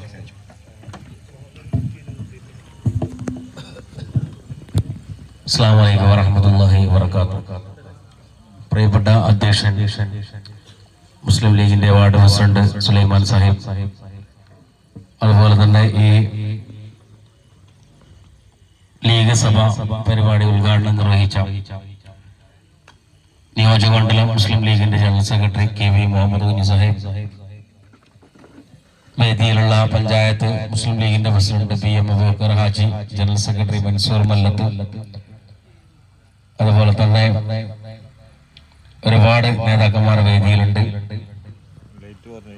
ഖാലിദ് വള്ളിപ്പാടി അടക്കമുള്ള പ്രഗത്ഭരായ നേതാക്കന്മാർ ഈ വേദിയിലുണ്ട്. മുസ്ലിം ലീഗിന്റെയും യൂത്ത് ലീഗിന്റെയും പഞ്ചായത്ത് മണ്ഡലം നേതാക്കന്മാരൊക്കെ ഇവിടെയുണ്ട്. എല്ലാവരെയും അഭിസംബോധന ചെയ്യുകയാണ്. മുസ്ലിം ലീഗിന്റെ ജില്ലാ കമ്മിറ്റിയുടെ തീരുമാനപ്രകാരം നടക്കുന്ന ലീഗ് സഭ മുളിയാർ പഞ്ചായത്തിലെ രണ്ടാമത്തെ പരിപാടിയാണ് ഇവിടെ വളരെ മനോഹരമായി ഇവിടെ സംഘടിപ്പിച്ചിരിക്കുന്നത്. സമയം വളരെ വൈകിക്കൊണ്ടിരിക്കുകയാണ്. കാലികമായ ഒരുപാട് കാര്യങ്ങളെ കുറിച്ചൊക്കെ അതുപോലെ തന്നെ മുസ്ലിം ലീഗിന്റെ പ്രവർത്തനങ്ങളും അതുപോലെ ലീഗിന്റെ സേവന പ്രവർത്തനങ്ങളും ഒക്കെ വളരെ വിശദമായി ഉദ്ഘാടന പ്രഭാഷണത്തിൽ കേവിച്ച് അവിടെ സൂചിപ്പിക്കുകയുണ്ടായി. ദീർഘമായ ഒരു പ്രസംഗത്തിലേക്ക് ഞാൻ മുതിരുന്നില്ല. ഒരുപാട് നേതാക്കന്മാരോട് പ്രസംഗിക്കാനുണ്ട്. ഏതായിരുന്നാലും മുസ്ലിം ലീഗ് എന്ന് പറയുന്ന രാഷ്ട്രീയ പ്രസ്ഥാനത്തിന്റെ അതിലെ അംഗങ്ങളായ അല്ലെങ്കിൽ അതിന്റെ പ്രവർത്തകന്മാരായ നമ്മൾ എന്തുകൊണ്ടും നമ്മൾ ഭാഗ്യവാന്മാരാണ് എന്നുള്ളതാണ് നമ്മൾ മനസ്സിലാക്കേണ്ടത്. ഇന്ത്യൻ യൂണിയൻ മുസ്ലിം ലീഗ് എന്ന് പറയുന്ന ഈ പ്രസ്ഥാനത്തിൽ നമ്മൾ പ്രവർത്തിക്കുമ്പോൾ ഒരുപക്ഷെ നമ്മൾ എന്തും ആഗ്രഹിച്ചുകൊണ്ടല്ല ഈ പ്രസ്ഥാനത്തിൽ പ്രവർത്തിക്കുന്നു എന്നുള്ളത് നമ്മൾ മനസ്സിലാക്കേണ്ടതുണ്ട്. പക്ഷേ നമ്മൾ ഈ പ്രസ്ഥാനത്തിൽ മറ്റു രാഷ്ട്രീയ പ്രസ്ഥാനങ്ങളെ അപേക്ഷിച്ചുകൊണ്ട് മറ്റു രാഷ്ട്രീയ പ്രസ്ഥാനങ്ങളിൽ പ്രവർത്തിക്കുന്ന മുസ്ലിങ്ങളെ അപേക്ഷിച്ചുകൊണ്ട് ഇന്ത്യൻ യൂണിയൻ മുസ്ലിം ലീഗിൽ പ്രവർത്തിക്കുന്ന നമുക്ക് ഒരുപാട് ഗുണങ്ങളുണ്ട്. അതിൽ ഏറ്റവും പ്രധാനമായി നമ്മൾ കാണേണ്ടത് നമുക്കിതിൽ ഒന്നും നേടാൻ കഴിഞ്ഞില്ലെങ്കിലും നമ്മൾ നാളെ മരിച്ചു പോയാൽ നമുക്ക് വേണ്ടി മയ്യത്തിസ്കരിക്കാൻ ഒരുപാട് ആളുകൾ ഉണ്ടാകുമെന്നതിൽ യാതൊരു സംശയവുമില്ല. നമ്മൾ അത് മാത്രം നമ്മൾ പ്രതീക്ഷിച്ചാൽ മതി, വേറെ ഒന്നും നമ്മൾ പ്രതീക്ഷിക്കേണ്ടതില്ല. മുസ്ലിം ലീഗിനെ സംബന്ധിച്ചിടത്തോളം മുസ്ലിം ലീഗിന്റെ ബഹുഭൂരിപക്ഷം വരുന്ന ആളുകളും അത് തന്നെയാണ് ആഗ്രഹിക്കുന്നത്. ഒന്നും നേടാത്ത എത്രയോ ആളുകൾ ഈ പാർട്ടിയിൽ പ്രവർത്തിക്കുന്നുണ്ട്. ഈ പ്രസ്ഥാനത്തിന് വേണ്ടി അവരുടെ സമയവും അവരുടെ പണവും അവരുടെ എല്ലാം ചെലവഴിച്ചുകൊണ്ട് ഈ പ്രസ്ഥാനത്തിന് വേണ്ടി പ്രവർത്തിക്കുന്ന ഒരുപാട് ആളുകൾ നമുക്ക് കാണാൻ പറ്റും. അവരൊന്നും പഞ്ചായത്ത് മെമ്പർമാരോ പ്രസിഡന്റുമാരോ അതല്ലെങ്കിൽ MLA-മാരോ മന്ത്രിമാരോ ആയിട്ടുണ്ടാവില്ല. പക്ഷേ അവര് ആഗ്രഹിച്ചിട്ടുള്ള, ഞാൻ നേരത്തെ പറഞ്ഞതുപോലെ, നമുക്ക് മരിച്ചു കഴിഞ്ഞാൽ ഒരുപാട് ആളുകളുടെ മയ്യത്തിസ്കാരം കിട്ടും എന്നുള്ളതാണ് ഏറ്റവും പ്രധാനം. എനിക്ക് ഓർമ്മ വരുന്നത് മുസ്ലിം വിദ്യാർത്ഥി ഫെഡറേഷന്റെ സംസ്ഥാന അധ്യക്ഷനായിരുന്ന അഡ്വക്കേറ്റ് ഹബീബ് റഹ്മാൻ, അദ്ദേഹം ജീവിച്ച് തീരുന്നതിന് മുമ്പ് തന്നെ ഇഹലോകവാസം വെടിഞ്ഞ ചെറിയ പ്രായത്തിൽ തന്നെ, വലിയ പ്രായമെത്താതെ തന്നെ മരിച്ചുപോയ ഒരു വ്യക്തിത്വമാണ് അഡ്വക്കേറ്റ് ഹബീബ് റഹ്മാൻ. തളിപ്പറമ്പുകാരനാണ്. അദ്ദേഹം MSF-ൽ പ്രവർത്തിക്കുന്ന കാലത്ത് ആ MSF-ന് വേണ്ടി ഓടിച്ചാടി ക്യാമ്പസുകളും അതുപോലെ തന്നെ വിവിധ നാടുകളിൽ ഇങ്ങനെ സഞ്ചരിക്കുമ്പോൾ ഹബീബ് റഹ്മാന്റെ ഉമ്മ ചോദിക്കും, എന്തിനാണ് മോനെ നീ ഇങ്ങനെ ഈ പ്രസ്ഥാനത്തിന് വേണ്ടി ഇങ്ങനെ ഓടിച്ചാടി നടക്കുന്നത്? നിനക്ക് എന്താണ് ഇതിന്റെ ഗുണം എന്ന് ചോദിക്കുമ്പോൾ ഹബീബ് റഹ്മാൻ പറഞ്ഞ മറുപടിയും അതായിരുന്നു, ഞാൻ നേരത്തെ പറഞ്ഞതാണ്. ഉമ്മ, ഞാന് ഒരു MLA ആകണോ അല്ലെങ്കിൽ മന്ത്രിയാകണോ എന്നൊന്നും ആഗ്രഹം എനിക്കില്ല. പക്ഷെ ഞാൻ മരിച്ചാൽ എനിക്ക് വേണ്ടി മയ്യത്തിസ്കരിക്കാൻ ഒരുപാട് ആളുകൾ ഉണ്ടാകും എന്നുള്ളൊരു പ്രതീക്ഷ എനിക്കുണ്ട് എന്ന് പറഞ്ഞപ്പോൾ നമ്മളൊന്ന് മനസ്സിലാക്കണം, അദ്ദേഹം ഒരു സുപ്രഭാതത്തിലാണ് മുസ്ലിം ലീഗിന്റെ MSF-ന്റെ നേതൃനിരയിൽ ഇരിക്കുന്ന സമയത്തും യൂത്ത് ലീഗിന്റെ ഒക്കെ നേതൃനിരയിൽ ഇരിക്കുന്ന ആ ഒരു സമയത്ത് അദ്ദേഹം കണ്ണൂരിലെ ഒരു കലക്ടറേറ്റിലേക്ക് ഒരു യോഗത്തിന് വേണ്ടി പാർട്ടിയുടെ പ്രതിനിധിയായി പോകുന്ന സമയത്താണ് അദ്ദേഹത്തിന്റെ ഇരുചക്ര വാഹനത്തിലായിരുന്നു അദ്ദേഹം സഞ്ചരിച്ചിരുന്നത്. നമ്മളൊന്ന് ആലോചിച്ചുകൊണ്ട്, സംസ്ഥാന MSF-ന്റെ പ്രസിഡന്റും അതുപോലെ അത് കഴിഞ്ഞ് യൂത്ത് ലീഗിന്റെ ഒക്കെ നേതൃനിരയിലേക്ക് വന്നിരുന്ന സമയമാണ്. അദ്ദേഹം ഒരു ഇരുചക്ര വാഹനത്തിലൂടെ സഞ്ചരിച്ചു പോകുന്ന ആ ഒരു കാലത്ത് അദ്ദേഹം നടന്നു പോകുന്ന സമയത്താണ് ഒരു സുപ്രഭാതത്തിൽ ഒരു വാഹനം വന്നിടിച്ച് അദ്ദേഹം 2 ദിവസങ്ങൾക്ക് ശേഷം ഇഹലോകവാസം വെടിയുന്നത്. അങ്ങനെ അദ്ദേഹത്തിന് വേണ്ടി മയ്യിത്ത് നിസ്കരിക്കാൻ മക്കയിലെ മസ്ജിദുൽ ഹറമിൽ പോലും നിസ്കാരമുണ്ടായിരുന്നു എന്നുള്ളതാണ് നമുക്ക് മനസ്സിലാക്കാൻ കഴിഞ്ഞത്. അപ്പൊ ഞാൻ പറഞ്ഞു വരുന്നത്, നമ്മൾ ഈ പ്രസ്ഥാനത്തിലേക്ക് പ്രവർത്തിക്കുമ്പോൾ നമുക്കൊന്നും നഷ്ടപ്പെടാനില്ല, നമ്മളൊന്നും അങ്ങനെ ആഗ്രഹിക്കേണ്ടതുമില്ല, നമുക്ക് നഷ്ടപ്പെടുമെന്ന് ഒരിക്കലും നമ്മൾ വിചാരിക്കേണ്ടതുമില്ല. കാരണം നമ്മുടെ സമയം എന്ന് പറയുന്നത്, നമ്മൾ ചെലവഴിച്ച സമയത്തിന് ഒരുപാട് നഷ്ടമുണ്ടാവുകയില്ല. ഒരുപക്ഷെ മറ്റൊരു രാഷ്ട്രീയ പ്രസ്ഥാനത്തിൽ നമ്മൾ പ്രവർത്തിക്കുകയാണെങ്കിൽ, അല്ലെങ്കിൽ മറ്റൊരു സംഘടനയ്ക്ക് വേണ്ടി നമ്മൾ പ്രവർത്തിക്കുകയാണെങ്കിൽ അതിൽ നിന്ന് നമുക്ക് ആ ഒരു നേട്ടം നമുക്ക് കിട്ടണമെന്നില്ല. മുസ്ലിം ലീഗ് അല്ലാത്ത മറ്റു പ്രസ്ഥാനങ്ങളിൽ പ്രവർത്തിക്കുന്ന മുസ്ലിങ്ങൾക്ക് നേരത്തെ ഇവിടെ കേൾപ്പിച്ചവിടെ സൂചിപ്പിച്ചു, ഒരുപാട് ആളുകളുണ്ട് പ്രവർത്തിക്കുന്ന ആളുകൾ. അവർക്കൊന്നും കിട്ടാത്ത ഒരു നേട്ടം നമുക്ക് കിട്ടുന്നു എന്ന് മനസ്സിലാക്കുമ്പോൾ നമ്മൾ എത്രമാത്രം ഭാഗ്യവാന്മാരാണെന്നുള്ളതാണ് മനസ്സിലാക്കേണ്ടത്. സ്വാതന്ത്ര്യാനന്തര ഭാരതത്തിൽ നമുക്ക് വേണ്ടി നമുക്ക് ശബ്ദിക്കാൻ ഒന്നുമില്ലാത്ത ഒരു കാലഘട്ടത്തിലായിരുന്നു ഈ പ്രസ്ഥാനത്തിന് നമ്മുടെ മഹന്മാരായ പൂർവസൂരികളായ നേതാക്കന്മാർ ഈ പ്രസ്ഥാനത്തിന് രൂപം നൽകുന്നത്. ഇന്ത്യ പാകിസ്ഥാൻ 2ആയി വിഭജിക്കപ്പെട്ട ഒരു സാഹചര്യത്തിൽ അന്ന് വലിയൊരു ജനവിഭാഗം ആളുകൾ അവർ പാകിസ്ഥാനിലേക്ക് പോയി. ഇന്ത്യയിൽ കുറഞ്ഞ ആളുകൾ മാത്രം ബാക്കിയായപ്പോൾ ഇന്ത്യയിലെ മുസ്ലിം ലീഗ് എന്ന് പറയുന്ന, ഇന്ത്യയിൽ ലീഗ് വേണ്ട എന്ന് തീരുമാനിച്ച ഒരുപാട് ആളുകൾ, അന്ന് ലീഗിന് ഒരുപാട് MLA-മാരൊക്കെ ഉണ്ടായിരുന്നു ആ കാലഘട്ടങ്ങളിൽ. ബംഗാളൊക്കെ ലീഗ് ഭരിച്ചിരുന്ന കാലഘട്ടം ഉണ്ടായിരുന്നു, വെസ്റ്റ് ബംഗാളൊക്കെ. അങ്ങനെ മുസ്ലിം ലീഗിന്റെ ഒരുപാട് നേതാക്കന്മാരുണ്ടായിരുന്നു. ആ നേതാക്കന്മാരിൽ ബഹുഭൂരിപക്ഷം വരുന്ന ആളുകളും അവര് ഇന്ത്യ പാകിസ്ഥാൻ 2ആയി മതത്തിന്റെ പേരിൽ വിഭജിക്കപ്പെട്ടപ്പോൾ അവർ പാകിസ്ഥാനിലേക്ക് പോയി. കേവലം 12% വരുന്ന ആളുകൾ മാത്രം ഇന്ത്യയിൽ ബാക്കിയായ ഒരു സാഹചര്യത്തിൽ, ആരാറുമില്ലാത്ത, നാദറില്ലാത്ത ഒരവസ്ഥയിൽ, ഇവർക്ക് വേണ്ടി ശബ്ദിക്കാൻ ഒന്നുമില്ലാത്ത സമയത്താണ് മഹാനായ സൂഫി വര്യനായ മഹാനായ ഖായിദ് മില്ലത്ത് മുഹമ്മദ് ഇസ്മായിൽ സാഹിബ് ഈ പ്രസ്ഥാനത്തിന് രൂപം നൽകുന്നത്. ഈ പ്രസ്ഥാനത്തിന്റെ ഒരു യോഗം ചേരാൻ പോലും ഇന്ത്യയിൽ എവിടെയും സ്ഥലമുണ്ടായിരുന്നില്ല. ഇന്ത്യയിൽ മുസ്ലിം ലീഗിന്റെ യോഗം വിളിക്കാൻ പോലും ഒരു സ്ഥലമില്ലാത്ത സമയത്താണ് ചെന്നൈയിലെ അന്നത്തെ മദ്രാശിയിലെ രാജാജി ഹാൾ എന്ന് പറയുന്ന ഇന്ന് മദ്രാശി രാജാജി ഹാൾ എന്ന് പറയുന്ന അന്നത്തെ മദ്രാസ് ഗവൺമെന്റിന്റെ ഗസ്റ്റ് ഹൗസ് ആയിരുന്നത്. അവിടെ അന്ന് ഉണ്ടായിരുന്ന ചില മുസ്ലിം ലീഗിന്റെ MLA-മാർ അന്നും അത് വിട്ടുകൊടുത്തിരുന്നില്ല. പക്ഷേ പിന്നെ അറിഞ്ഞത് ആ ഹാള് വിട്ടുകൊടുത്തത് തന്നെ ആ യോഗത്തെ, അവിടെ യോഗം ചേർന്നുകൊണ്ട് ലീഗിനെ രൂപീകരിക്കാൻ തീരുമാനിച്ചാൽ അതിനെ എതിർത്ത് നമുക്ക് വോട്ട് ചെയ്ത് അതിനെ ഇല്ലാതാക്കാമെന്ന് പറഞ്ഞിരുന്ന ചില, അന്ന് പാകിസ്ഥാനിൽ പോകാൻ ആഗ്രഹിച്ചിരുന്ന ചില MLA-മാർ, പഴയ സർവ്വേന്ത്യ മുസ്ലിം ലീഗിന്റെ, അങ്ങനെയായിരുന്നു എന്നുള്ളത്. അപ്പൊ അങ്ങനെ ഒരു ഘട്ടം ഉണ്ടായിരുന്നു എന്നുള്ളതാണ്. ആ സമയത്ത് മഹാനായ ഖായിദ് ഇസ്മായിൽ സാഹിബിന് ഒരുപാട് ഓഫറുകൾ ഉണ്ടായിരുന്നു. അദ്ദേഹത്തിന് ആ കാലഘട്ടത്തിൽ, അന്ന് ഈ പ്രസ്ഥാനം രൂപീകരിക്കുമ്പോൾ ഒരു പഞ്ചായത്ത് മെമ്പർ പോലും ആകുമെന്നുള്ള ഒരു പ്രതീക്ഷ പോലും ഉണ്ടായിരുന്നില്ല. അതുപോലും ഇല്ലാത്ത ഒരു ഘട്ടത്തിലാണ് ഇന്ത്യയിൽ അദ്ദേഹം ലീഗ് രൂപീകരിക്കാൻ വേണ്ടി മുന്നോട്ട് വന്നത്. നിങ്ങളൊന്ന് ആലോചിച്ചു നോക്കൂ, നമ്മൾ ബേഡെടുക്ക പഞ്ചായത്തിലോ അല്ലെങ്കിൽ കയ്യൂർ ശിവേനി പോലെയുള്ള CPM-നോ അല്ലെങ്കിൽ മറ്റു പാർട്ടികൾക്ക് വലിയ സ്വാധീനമുള്ള ഒരു സ്ഥലത്ത് പോയിട്ട് നമ്മൾ അവിടെ ഒരു മുസ്ലിം ലീഗിന്റെ ഒരു യൂണിറ്റ് ഉണ്ടാക്കുന്ന സമയത്ത് എത്ര കാലം കഴിഞ്ഞാൽ നമുക്ക് അവിടെ എന്തെങ്കിലും ആവാൻ, അവിടെ ഒരു മെമ്പറോ കിട്ടുക എന്നുള്ളത്. അപ്പൊ അങ്ങനെ ഒരു കാലഘട്ടം ഇന്ത്യയിൽ ഉണ്ടായിരുന്നു എന്നുള്ളതാണ്.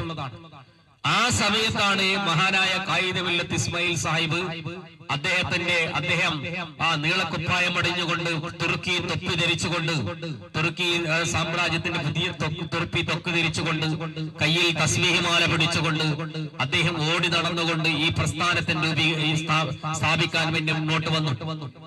അദ്ദേഹം എല്ലാ ജനവിഭാഗങ്ങളും ഈ പ്രസ്ഥാനത്തിനെ നെഞ്ചോട് ചേർത്ത് വെച്ചു എന്നുള്ളതാണ് നമ്മൾ മനസ്സിലാക്കേണ്ടത്. മുസ്ലിം ലീഗിന് എല്ലാ സമുദായങ്ങൾക്കിടയിലും മുസ്ലിം ലീഗ് നേടിയെടുത്ത ആ ഒരു വിശ്വാസ്യതയാണ് നമ്മൾ മനസ്സിലാക്കേണ്ടത്.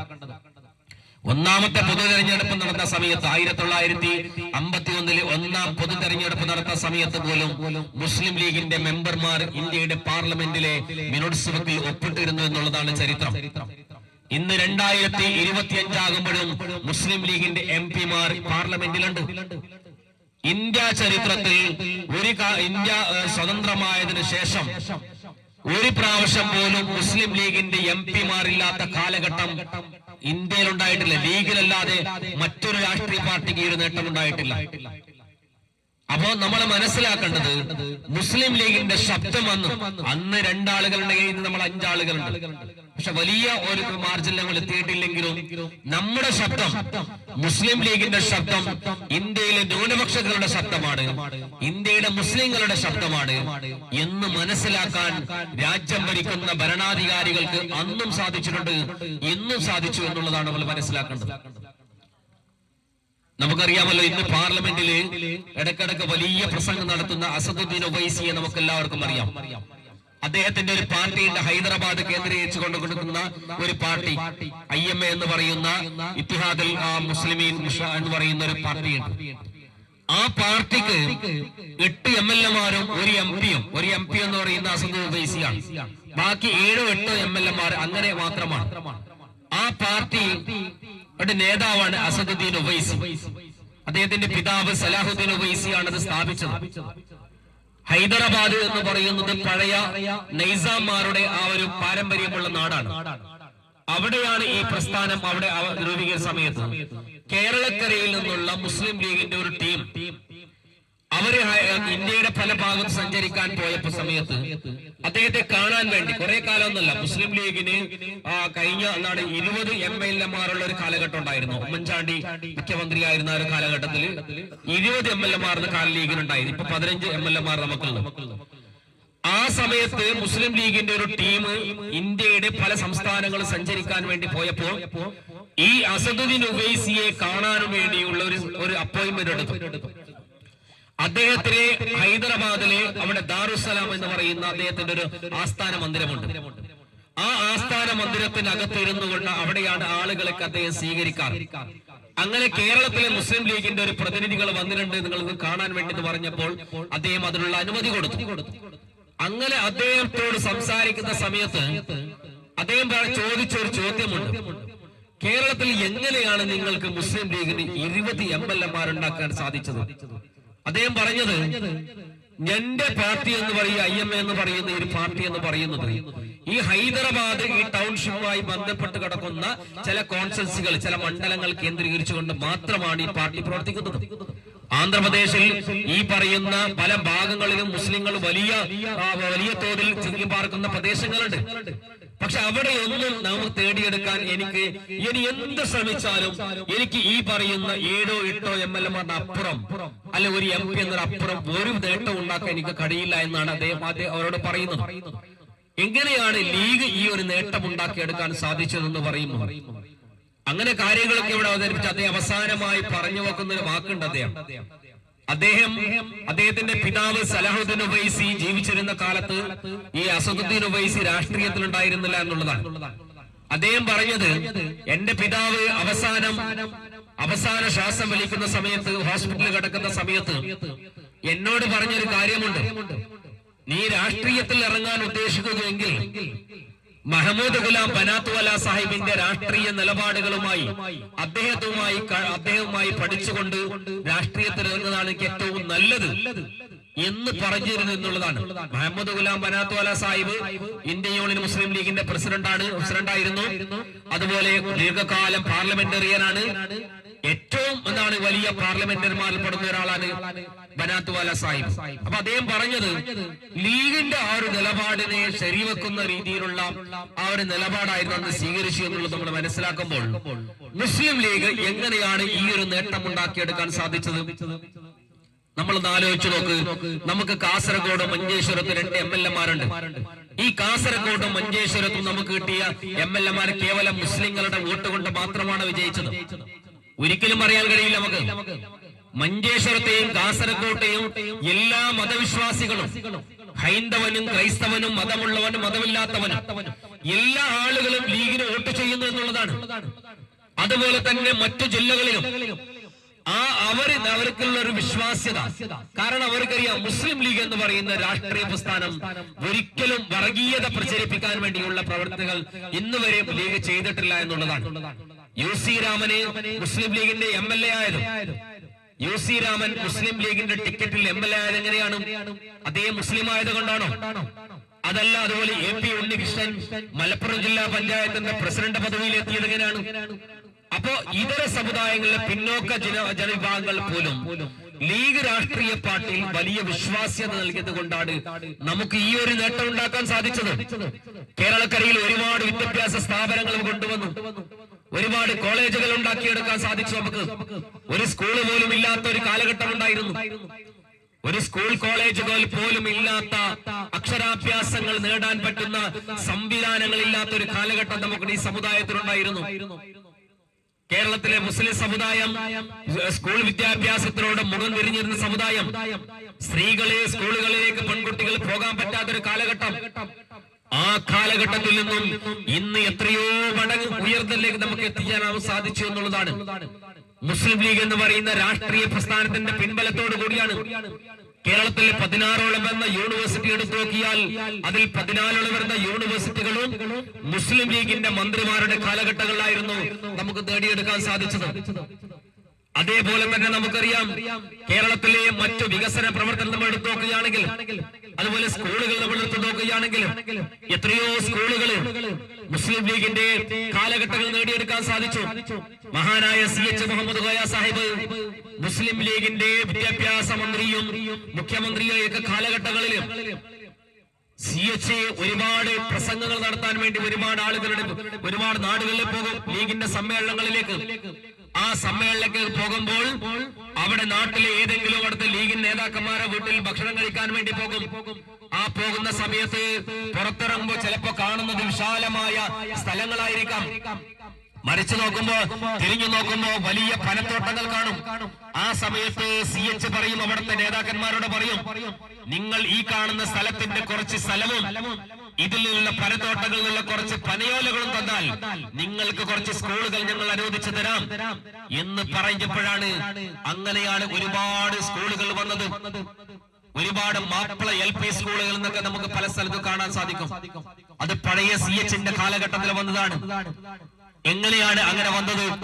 അങ്ങനെ ഒരുപാട് സ്കൂളുകൾ വന്ന സമയത്ത് പലരും പറഞ്ഞു, ഇന്ന് ലീഗിനെ വിമർശിക്കുന്നത് പോലെ അന്നും നിയമസഭയിൽ വിമർശിക്കുന്ന ഒരുപാട് ആളുകൾ ഉണ്ടായിരുന്നു. അവര് പറഞ്ഞു, CH ഒരുപാട് സ്കൂളുകൾ ഇങ്ങനെ വാരിക്കോരി കൊടുക്കുകയാണ് മുസ്ലിം സമുദായത്തിന് എന്ന് പറഞ്ഞപ്പോൾ മുസ്ലിം ലീഗിന്റെ മന്ത്രിയായിരുന്ന CH പറഞ്ഞു, ഞാൻ കൊടുത്തിട്ടുണ്ട്, ഞാൻ ഒരുപാട് സ്കൂളുകൾ കൊടുത്തിട്ടുണ്ട്. ഇന്ത്യൻ ഭരണഘടനയില് മുസ്ലിങ്ങളെ ആകുന്ന ന്യൂനപക്ഷ വിഭാഗങ്ങൾക്ക് അവർക്ക് സ്കൂളുകളിൽ കോളേജുകൾ നടത്താനുള്ള അധികാരം ഇന്ത്യൻ ഭരണഘടനയിലുണ്ട്. ആ ഭരണഘടന വെച്ചുകൊണ്ട് ഞാൻ ഒരുപാട് സ്കൂളുകൾ ഞാൻ നൽകിയിട്ടുണ്ട്. ആ സ്കൂളുകൾ നൽകിയപ്പോൾ അതിന്റെ പേര് മാപ്പിള LP സ്കൂൾ ആണെങ്കിൽ ആ സ്കൂളിനകത്തിൽ പോയാൽ അവിടെ എല്ലാ ജനവിഭാഗങ്ങളുടെ മക്കൾ അവിടെ പഠിക്കുന്നുണ്ട്. എല്ലാവരും ഇവിടെ ജോലി ചെയ്യുന്നുണ്ട്. ഹിന്ദുവിന്റെയും ക്രിസ്ത്യാനിയുടെയും മുസ്ലിമിന്റെയും എല്ലാവരുടെ മക്കൾ അവിടെ പഠിക്കുന്നുണ്ട് എന്ന് CH അന്ന് ഉരുളക്കുപ്പേരി പോലെയുള്ള മറുപടികൾ അന്ന് CH പറയുമായിരുന്നു എന്നുള്ളതാണ്. അങ്ങനെ ഒരുപാട് സ്കൂളുകൾ നമുക്ക് നേടിക്കാൻ സാധിച്ചു, ഒരുപാട് കോളേജുകൾ ഉണ്ടാക്കിയെടുക്കാൻ സാധിച്ചു നമുക്ക്. നിങ്ങളൊന്ന് ആലോചിച്ചു നോക്ക്, ഈ ഒരു നേട്ടങ്ങൾ കേരളത്തിലെ മുസ്ലിം സമുദായം നേടിയത് പോലെയുള്ള നേട്ടങ്ങളെ മറ്റു സംസ്ഥാനങ്ങളിൽ കാണാൻ സാധിക്കുമോ? കേരളത്തെക്കാളും കൂടുതൽ മുസ്ലിങ്ങൾ തിങ്ങിപ്പാർക്കുന്ന പ്രദേശങ്ങളിൽ മറ്റു സംസ്ഥാനങ്ങളിലെ പശ്ചിമ ബംഗാളില് എത്രയോ കാലങ്ങളോളം കമ്മ്യൂണിസ്റ്റുകാർ ഭരിച്ച പശ്ചിമ ബംഗാള്, ആ ബംഗാളിൽ അവിടുത്തെ മുസ്ലിങ്ങളുടെ, ദളിതന്റെ, പിന്നോക്ക ജനവിഭാഗങ്ങളുടെ ഇവരുടെയൊക്കെ അവസ്ഥ എന്താണ്? സച്ചാർ കമ്മീഷൻ റിപ്പോർട്ട് വളരെ വ്യക്തമായി പറഞ്ഞതാണ്. വളരെ പിന്നോക്കമാണ്. അവർക്ക് സ്കൂളിൽ പോകാൻ കഴിയുന്നില്ല, മദ്രസകളിൽ പോകാൻ കഴിയുന്നില്ല. നിങ്ങൾ ആലോചിച്ചു നോക്കൂ, ഇന്ന് കേരളക്കരയില് ഒരുപാട് സ്കൂളുകളുണ്ട്, അതേപോലെ തന്നെ മദ്രസ സംവിധാനങ്ങളുണ്ട്.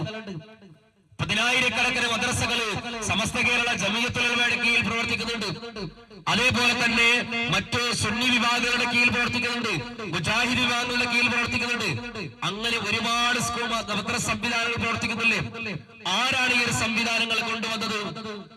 നമുക്കറിയാം, ഇന്ത്യ രാജ്യത്തിന്റെ സ്വാതന്ത്ര്യം കിട്ടിയതിനു ശേഷം സ്കൂളുകളിൽ മതപഠനങ്ങൾ സ്കൂളുകളിൽ മതപഠനങ്ങൾ പാടില്ല എന്നുള്ള നിയമങ്ങൾ കൊണ്ടുവന്നപ്പോൾ അന്ന് സമസ്തയുടെ ഒരു സമ്മേളനം നടന്നപ്പോൾ ആ സമ്മേളനത്തിൽ വെച്ചാണ് മഹാനായ സയ്യിദ് അബ്ദുറഹിമാൻ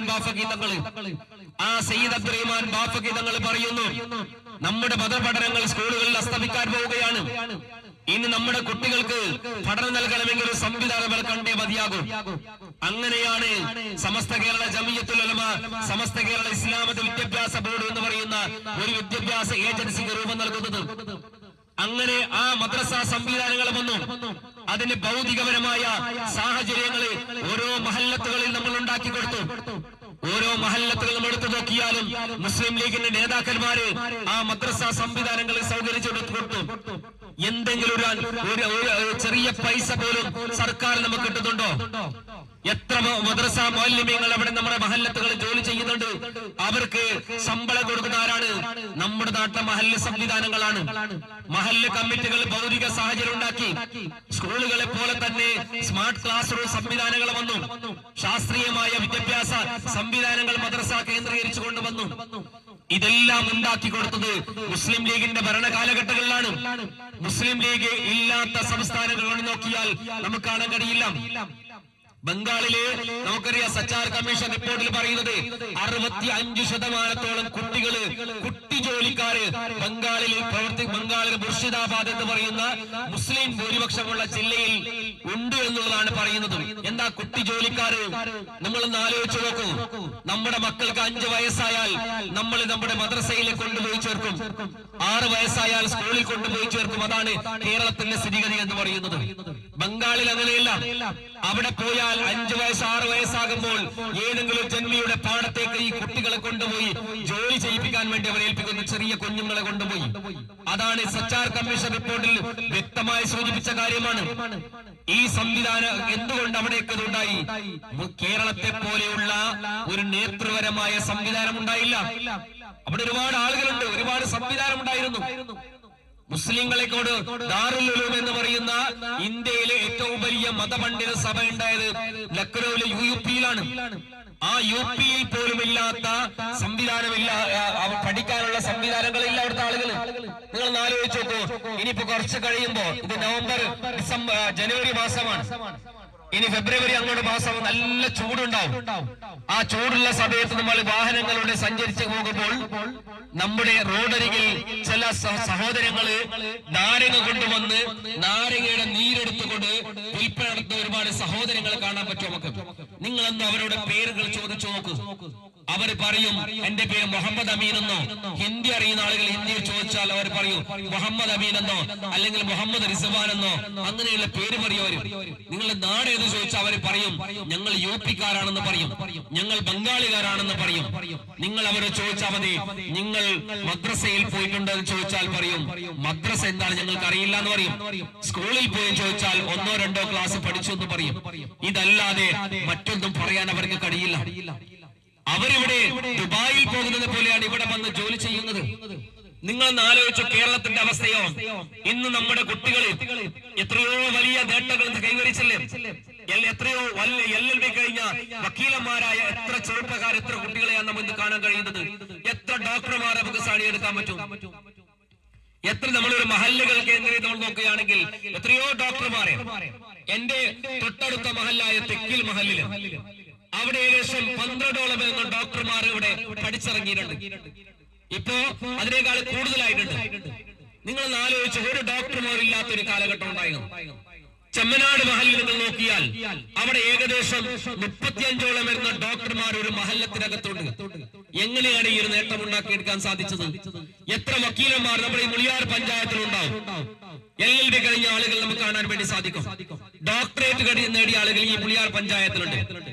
അപ്പൊ ഇതൊക്കെ എങ്ങനെയാണ് നമ്മൾ നേടിയെടുക്കാൻ സാധിച്ചത്? മുസ്ലിം ലീഗ് എന്ന് പറയുന്ന രാഷ്ട്രീയ പ്രസ്ഥാനത്തിന്റെ പിൻബലം നമ്മുടെ ഇവിടുത്തെ മുസ്ലിം സമുദായം നേതൃത്വത്തിൽ അംഗീകരിച്ചു. നമ്മുടെ നേതാക്കന്മാരെ അംഗീകരിച്ചു. നേതാക്കന്മാരെയും അതുപോലെ തന്നെ നേതാക്കന്മാരും ഉലമ ഉമറ ഐക്യത്തോടു കൂടിയാണ് ഈ സംവിധാനം കൊണ്ട് ഉണ്ടാക്കിയെടുക്കാൻ വേണ്ടി സാധിച്ചത്. കേരളത്തിലെ ഉലമാക്കളും ഉമറാക്കളും ഒന്നിച്ചതുകൊണ്ടാണ് ഈ വലിയ മത രാഷ്ട്രീയ സാമുദായികപരമായിട്ടുള്ള ഔന്നിത്യത്തിലേക്ക് നമുക്ക് നേടിയെടുക്കാൻ നമുക്ക് സാധിച്ചത്. ഒരുപാട് ചരിത്രങ്ങളുണ്ട്, ഞാൻ ദീർഘമായി സംസാരിക്കുന്നില്ല. നമ്മൾ മനസ്സിലാക്കേണ്ടത് ഈ ഒരു നേട്ടം നമുക്ക് ഉണ്ടാക്കിയെടുക്കാൻ വേണ്ടി സാധിച്ചത് നമ്മൾ മുസ്ലിം ലീഗിന്റെ അംഗങ്ങളായത് കൊണ്ടാണ്. അതുകൊണ്ടാണ് ഞാൻ ആദ്യമായി ഞാൻ പറഞ്ഞത്, നമ്മൾ ഭാഗ്യവാന്മാരാണ് ഈ പ്രസ്ഥാനത്തിൽ പ്രവർത്തിച്ചുകൊണ്ട്. നമുക്കൊന്നും നഷ്ടപ്പെടാനില്ല. പറയാൻ ഒരുപാട് ചില ആളുകൾ കുറ്റങ്ങൾ പറയും, അവരെന്ത് ചെയ്തു, ലീഗ് എന്ത് ചെയ്തു എന്ന് പറയും. ലീഗ് എന്ത് ചെയ്തു എന്ന് പറയാൻ കുറ്റം പറയുന്ന ആളുകൾക്ക് എന്ത് ചെയ്തു എന്ന് ചോദിക്കാനുള്ള ഞട്ടൽ ഉണ്ടാക്കി കൊടുത്തത് പോലും മുസ്ലിം ലീഗാണ് എന്നുള്ളതാണ് നമ്മൾ മനസ്സിലാക്കേണ്ടത്. നമുക്കറിയാമല്ലോ, കേരളത്തിലെ അറബി അധ്യാപകന്മാർ ഇന്ത്യക്ക് പുറത്തുള്ള ഒരു സംസ്ഥാനത്ത് പോലും ഒരു അറബി അധ്യാപകനെ കാണാൻ കഴിയില്ല. കേരളത്തിൽ എങ്ങനെ സാധിച്ചെടുത്തത്? മുസ്ലിം ലീഗാണ് ഈ ഒരു സംവിധാനം കൊണ്ടുവന്നത്. EMS നമ്പൂതിരിപ്പാട് ഒരു പ്രാവശ്യം നിയമസഭയിലേക്ക് അകത്തേക്ക് പോയിക്കൊണ്ട് ഒരു പ്രസംഗം പോയി നടത്തി. ഞാൻ പലപ്പോഴും വരുന്ന സമയത്ത് നിയമസഭയുടെ പുറത്ത് കുറച്ച് ചെരുപ്പ് തുന്നുന്ന ആളുകൾ ഞാൻ കാണുമായിരുന്നു, ചെരുപ്പുകൾ കാണുമായിരുന്നു. പക്ഷെ ഇപ്പൊ അവരെ കാണുന്നില്ല. ഞാൻ ഇന്ന് വരുമ്പോ കാണാൻ ഞാൻ അന്വേഷിച്ചു നോക്കി. അന്വേഷിച്ചപ്പോൾ എന്നോട് പറഞ്ഞു തന്നത് CH മുഹമ്മദ് കോയ അദ്ദേഹത്തിനെ കേരളത്തിലെ സ്കൂളുകളിൽ അറബി അധ്യാപകന്മാരാക്കി മാറ്റിയിട്ടുള്ളതാണ്. CH കൃത്യമായ മറുപടി കൊടുത്തു. അവിടെ ചെരുപ്പ് തുന്നുന്ന ആളുകൾ അറബി അധ്യാപകന്മാരായ യോഗ്യതയുള്ള ആളുകളാണെങ്കിൽ അവരെ കേരളത്തിലെ സ്കൂളുകളിൽ അറബി അധ്യാപകന്മാരായിട്ടുണ്ട് എന്നുള്ളതാണ്. ഇന്ന് നമ്മൾ ചെരുപ്പ് തുന്നികളും അതുപോലെ വിറക് വെട്ടുകളും വെള്ളം കോരികളുമായി മാറേണ്ട സമുദായമല്ല എന്ന് നമ്മുടെ നേതാക്കന്മാർ, നമ്മുടെ പൂർവ്വസൂരികളായ നേതാക്കന്മാർ അവരുടെ ദീർഘവീക്ഷണം കൊണ്ടാണ് നമുക്ക് നേടിയെടുക്കാൻ സാധിച്ചത്. അല്ലെങ്കിൽ ഈ സമുദായത്തിന് വലിയ നേട്ടങ്ങളിലേക്ക് കൊണ്ടുവരാൻ വേണ്ടി സാധിച്ചത്. അതേപോലെ തന്നെ ഈ ഒരു നേട്ടങ്ങൾ എന്ന് പറയുന്നത് എല്ലാ വിഭാഗം ആളുകളും മുസ്ലിം ലീഗിൽ വലിയ വിശ്വാസ്യത ഉണ്ടാക്കിയത് കൊണ്ടാണ്.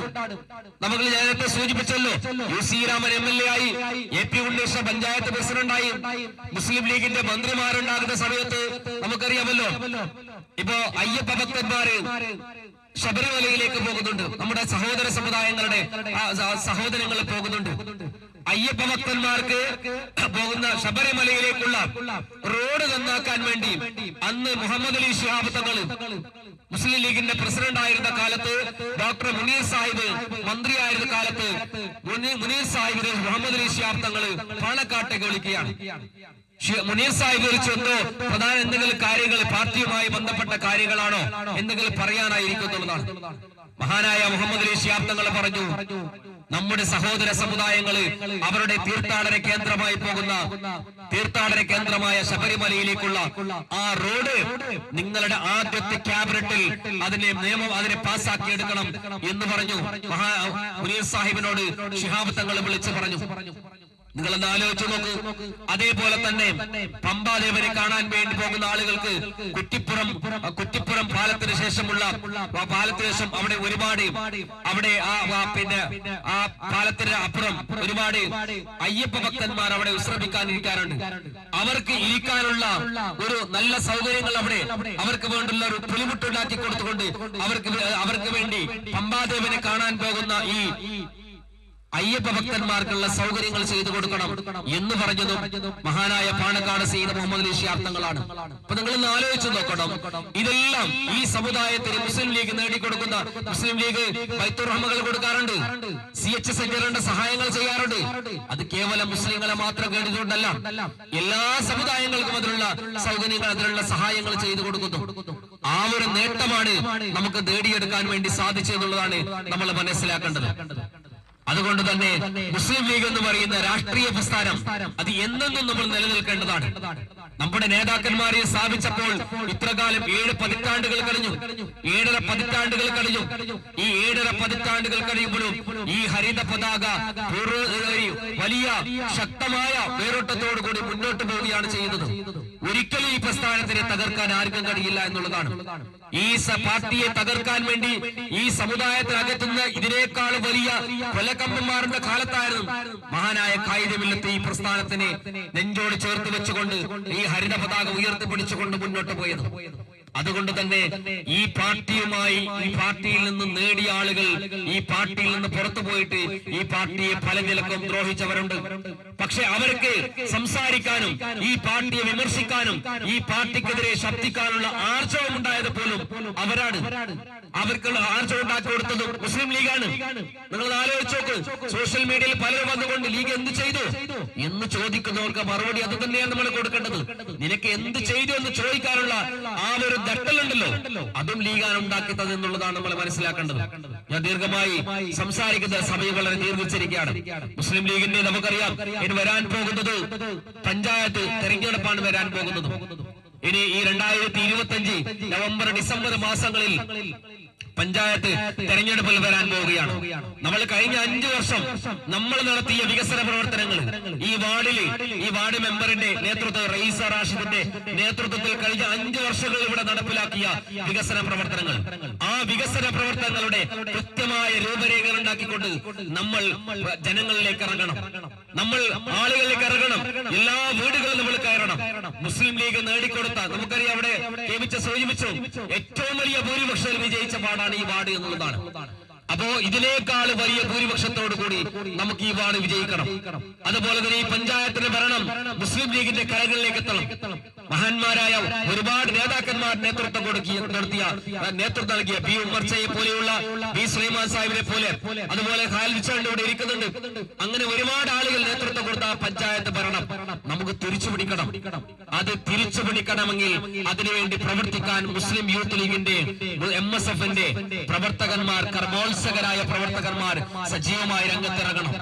ഇനിയുള്ള കുറഞ്ഞ മാസങ്ങളാണ്, അതിനുവേണ്ടിയാണ് ഈ ലീഗ് സഭകളൊക്കെ ഇവിടെ സംഘടിപ്പിക്കുന്നത്. ആ കുറഞ്ഞ സമയങ്ങൾ കൊണ്ട് നമ്മൾ ആളുകളിലേക്ക് ഇറങ്ങിക്കൊണ്ട് നമ്മുടെ വികസന പ്രവർത്തനങ്ങളെ ജനങ്ങളിലേക്ക് എത്തിച്ചു കൊടുത്തുകൊണ്ട്, അതുപോലെ ജനങ്ങളുടെ അവരുടെ എല്ലാ പ്രയാസങ്ങളിലും എല്ലാ പ്രതിസന്ധികളിലും ഒരുമിച്ചുകൊണ്ട് ജാതിമത ഭേദമന്യേ രാഷ്ട്രീയ ഭേദമന്യേ എല്ലാവരെയും സഹായിച്ചുകൊണ്ട് അവരുടെ എല്ലാ പ്രയാസങ്ങളും ദൂരീകരിച്ച് മുന്നോട്ട് പോകാൻ നമുക്ക് കഴിയണം. മുസ്ലിം ലീഗിന്റെ പ്രവർത്തകന്മാർ കഴിയണം. അതിന് വളരെ സജീവമായി എല്ലാവരും രംഗത്തിറങ്ങണമെന്ന് മാത്രം സൂചിപ്പിച്ചുകൊണ്ട് ഈ 14ാം വാർഡിന്റെ ഈ ലീഗ് സഭയ്ക്ക് എല്ലാവിധ ഭാവങ്ങളും നേർന്നുകൊണ്ട് നിർത്തുന്നു. അസ്സലാമു അലൈക്കും. എല്ലാവർക്കുമായി ഭക്ഷണം റെഡിയാക്കിയിട്ടുണ്ട്. ആരും ഭക്ഷണം കഴിക്കാതെ പോകരുത് എന്ന് സംഘാടകർ അറിയിച്ചിരിക്കുകയാണ്.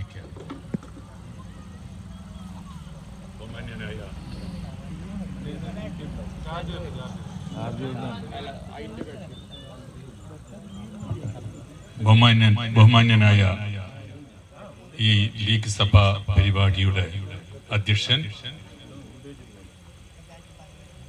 14ാം വാർഡ് മുസ്ലിം ലീഗിന്റെ പ്രസിഡന്റ് സി സുലൈമാൻ സാഹിബ്, ബഹുമാന്യനായ ഈ സഭ ഉദ്ഘാടനം ചെയ്ത മണ്ഡലം മുസ്ലിം ലീഗിന്റെ ബഹുമാന്യനായ പ്രസിഡന്റ്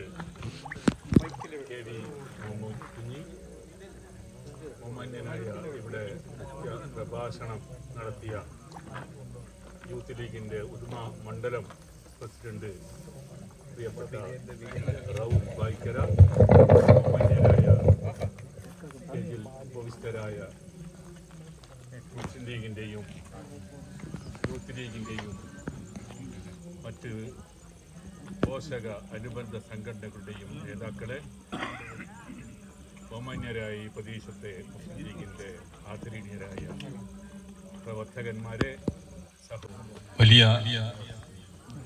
പ്രസംഗങ്ങൾ ഇവിടെ നടന്നു കഴിഞ്ഞിരിക്കുകയാണ്. ഞാൻ സംസാരിക്കാൻ ആഗ്രഹിക്കുന്നില്ല. നമ്മെ സംബന്ധിച്ചിടത്തോളം ലീഗ് സഭകൾ എന്ന് പേരിട്ടുകൊണ്ട് ഓരോ വാർഡുകളിലും ഇത്തരം പരിപാടികൾ സംഘടിപ്പിച്ചുകൊണ്ടിരിക്കുകയാണ്. നമ്മുടെ പഞ്ചായത്തിനെ സംബന്ധിച്ചിടത്തോളം ഇത് 2ാമത്തെ വാർഡ് ലീഗ് സഭയാണ്. ആദ്യത്തെ ലീഗ് സഭ നമ്മുടെ 1ാം വാർഡിൽ ആണ് നടന്നത്. അപ്പൊ നമുക്ക് ഈ ലീഗ് സഭകൾ നടത്തുന്നത് കൊണ്ട് പ്രത്യേക ലക്ഷ്യമുണ്ട്.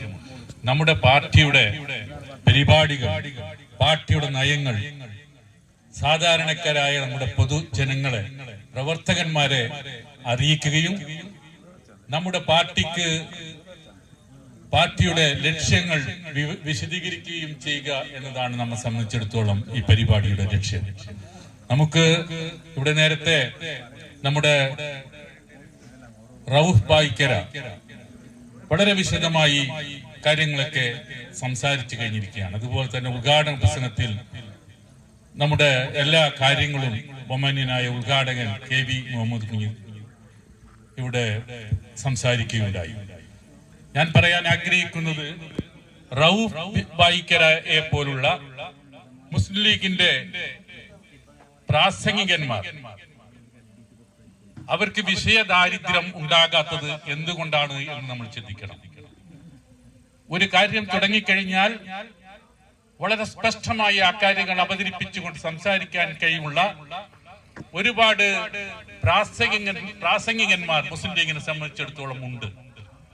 എങ്ങനെ അവർക്ക് വിഷയദാരിദ്ര്യമില്ലാതെ സംസാരിക്കാൻ കഴിയുന്നു എന്ന് ചോദിച്ചാൽ ഓരോ കാര്യങ്ങളും വളരെ സവിസ്തരമായി പഠിക്കുകയും അത് ജനങ്ങളിലേക്ക് എത്തിക്കുകയും ചെയ്യാൻ കഴിയുന്ന നമ്മുടെ പ്രാസംഗികന്മാർ, നമ്മുടെ ഷെരീഫ് കൊടവഞ്ചിയെ പോലുള്ള ആളുകൾ, അവരൊക്കെ പ്രസംഗിക്കുന്നത് ഇവിടുത്തെ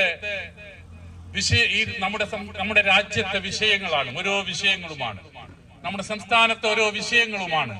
നമുക്ക് മുസ്ലിം ലീഗിനെ സംബന്ധിച്ചിടത്തോളം മുസ്ലിം ലീഗ് ഇന്ന് നമ്മൾ വിചാരിക്കുന്നത് പോലെയല്ല. മുസ്ലിം ലീഗിൽ ഒരുപാട് ചെറുപ്പക്കാരായ ആളുകളുണ്ട്. മുസ്ലിം ലീഗ് പ്രസ്ഥാനത്തിന് ഒരുപാട് പ്രാസംഗികന്മാർ നിലവിലുണ്ട്. അവരൊക്കെ ഈ സംഘടനയുടെ ലക്ഷ്യങ്ങളും സംഘടനയുടെ പ്രവർത്തന രീതികളുമൊക്കെ നമ്മുടെ സാധാരണക്കാരായ ആളുകൾക്ക് വിശദീകരിച്ചു കൊടുക്കുകയാണ്. നമുക്കറിയാം, നമ്മുടെ നാട്ടിലൊക്കെ പറയാറുണ്ട്, മുസ്ലിം ലീഗ് എന്ത് കാര്യമാണ് മുസ്ലിങ്ങൾക്ക് വേണ്ടി ചെയ്തത്. നമ്മൾ ആലോചിക്കണം, മുസ്ലിം ലീഗ് അല്ലാതെ വേറെ ആരാണ് മുസ്ലിം ലീഗ് മുസ്ലിങ്ങളുടെ പ്രശ്നങ്ങൾ ഏറ്റെടുത്തിട്ടുള്ളത്? ഇവിടെ ഏറ്റവും കൂടുതൽ പറയുന്നു, CPM പറയുന്നു, ഞങ്ങളാണ് മുസ്ലിങ്ങളെ സംരക്ഷിക്കുന്നത് എന്നാണ്. ഇന്നോ ഇന്നലെയോ തുടങ്ങിയതല്ല, കുറെ കാലമായി മാർക്സിസ്റ്റ് കമ്മ്യൂണിസ്റ്റ് പാർട്ടി പറയുന്നതാണ് മുസ്ലിങ്ങളുടെ സംരക്ഷകർ ഞങ്ങളാണ്. നമുക്കറിയാം എന്ത് സംരക്ഷണമാണ് മുസ്ലിം ലീഗിന് വേണ്ടി അല്ലെങ്കിൽ മുസ്ലിങ്ങൾക്ക് വേണ്ടി ഈ CPM പാർട്ടി നടത്തിയിട്ടുള്ളത് എന്ന് വളരെ കാര്യങ്ങൾ പഠിക്കാൻ ആഗ്രഹിക്കുന്ന ആളുകൾക്ക് പെട്ടെന്ന് മനസ്സിലാകും. നമ്മുടെ കമ്മ്യൂണിസ്റ്റ് മാർക്സിസ്റ്റ് പാർട്ടി ഭരിച്ച 3 സംസ്ഥാനങ്ങളാണ് നമ്മുടെ രാജ്യത്തുള്ളത്. ഒന്ന് കേരളവും, ഒന്ന് ബംഗാളും, ഒന്ന് ത്രിപുരയും. ഇന്ന് കേരളത്തിൽ മാത്രമാണ് കമ്മ്യൂണിസ്റ്റ് മാർക്സിസ്റ്റ് പാർട്ടിക്ക് ഭരണമുള്ളത്. ത്രിപുരയിലും ബംഗാളിലും അവരുടെ ഭരണം എന്ന് അവസാനിച്ചിരിക്കുകയാണ്. എന്തുകൊണ്ട് ഇത് സംഭവിച്ചു എന്ന് ചോദിച്ചാൽ ഈ വായിൽ പറയുന്നതല്ലാതെ അത് പ്രവർത്തനത്തിൽ കൊണ്ടുവരാൻ CPM-ന് സാധിച്ചിട്ടില്ല. മുസ്ലിങ്ങൾക്ക് അനുകൂലമായ ഒരു നടപടിയും സ്വീകരിക്കാൻ അവർക്ക് സാധിച്ചിട്ടില്ല. ഇതൊക്കെ നമ്മുടെ സാധാരണക്കാരായ മാപ്പിള സഖാക്കന്മാരെ തെറ്റിദ്ധരിപ്പിക്കാനും മാപ്പിള സഖാക്കന്മാരെ കൊണ്ട് ഇതൊക്കെ പ്രസംഗിപ്പിക്കാനും പഠിപ്പിച്ചതല്ലാതെ സാധാരണക്കാരായ മുസ്ലിം സഹോദരങ്ങൾക്ക് ഒരു പ്രയോജനവും ചെയ്യാൻ ഈ ഞങ്ങളാണ് മുസ്ലിങ്ങളുടെ രക്ഷകരെന്ന് പറയുന്ന മാർക്സിസ്റ്റ് കമ്മ്യൂണിസ്റ്റ് പാർട്ടിക്ക് സാധിച്ചിട്ടില്ല. അങ്ങനെ നിങ്ങൾക്ക് സാധിക്കുമെങ്കിൽ നമുക്കൊരു മുഖാമുഖം വെച്ച് തന്നെ അത്തരം കാര്യങ്ങൾ പ്രതിപാദിക്കാം. മുസ്ലിം ലീഗും CPM-ന്റെ ആളുകളും ഒന്നിച്ചിരുന്ന് നമുക്ക് അത്തരം കാര്യങ്ങൾ ചർച്ച ചെയ്യാം. എന്താണ് നിങ്ങൾ ഒരു പൊതുവേദിയിൽ വെച്ച് നമുക്ക് ചർച്ച ചെയ്യാം. എന്താണ് നിങ്ങൾ മുസ്ലിങ്ങൾക്ക് വേണ്ടി നടത്തിയത് എന്ന് നിങ്ങൾക്ക് പറയാം. എന്താണ് നിങ്ങൾ മുസ്ലിങ്ങൾക്ക് വേണ്ടി ചെയ്തിട്ടുള്ളത് എന്ന കാര്യങ്ങൾ നിങ്ങൾക്ക് വിശദീകരിക്കാം. അതിനെ ഖണ്ഡിച്ചുകൊണ്ട് സംസാരിക്കാൻ റൌഫ് ബായിക്കരയെ പോലുള്ള ഷെരീഫ് കൊടവഞ്ചിയെ പോലുള്ള സാധാരണക്കാരായ മുസ്ലിം ലീഗിന്റെ പ്രവർത്തകന്മാരുണ്ട്. അവർ വിശദീകരിച്ചാൽ നിങ്ങൾക്ക് നാടൻ കെട്ട് തലയിൽ മുണ്ടിട്ട് നടക്കേണ്ടി വരുന്നൊരു ഗതികേട് ഉണ്ടാകും എന്ന് മാത്രം സൂചിപ്പിച്ചുകൊണ്ട് ഈ പരിപാടിക്ക് എല്ലാവിധ ആശംസകളും അർപ്പിച്ചുകൊണ്ട് ഞാൻ വാക്കുകൾ സമ്മതിക്കുന്നു. ജയ് മുസ്ലിം.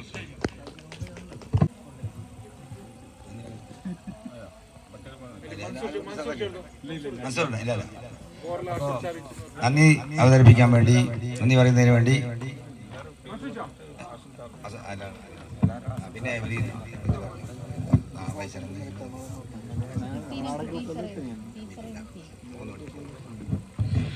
പ്രിയപ്പെട്ട 14 വാർഡ് മുസ്ലിം ലീഗിന്റെ പ്രിയപ്പെട്ട നേതാക്കന്മാരെ, മുസ്ലിം ലീഗിന്റെ മണ്ഡലം ജില്ലാ നേതാക്കന്മാരെ, ഇവിടെ ഉദ്ഘാടനം ചെയ്യാൻ വേണ്ടി ഇവിടെ എത്തിയ KP മുഹമ്മദ് ഷാ അവർക്കും റൌഫ് ബാബിക്കും ഇവിടെ എത്തിയിട്ടുള്ള പേര് പറയാത്ത എല്ലാ നേതാക്കന്മാർക്കും 14 വാർഡ് മുസ്ലിം ലീഗ് കമ്മിറ്റിക്ക് വേണ്ടി നന്ദി അറിയിക്കുന്നു. ഈ പരിപാടി ഞങ്ങൾക്ക്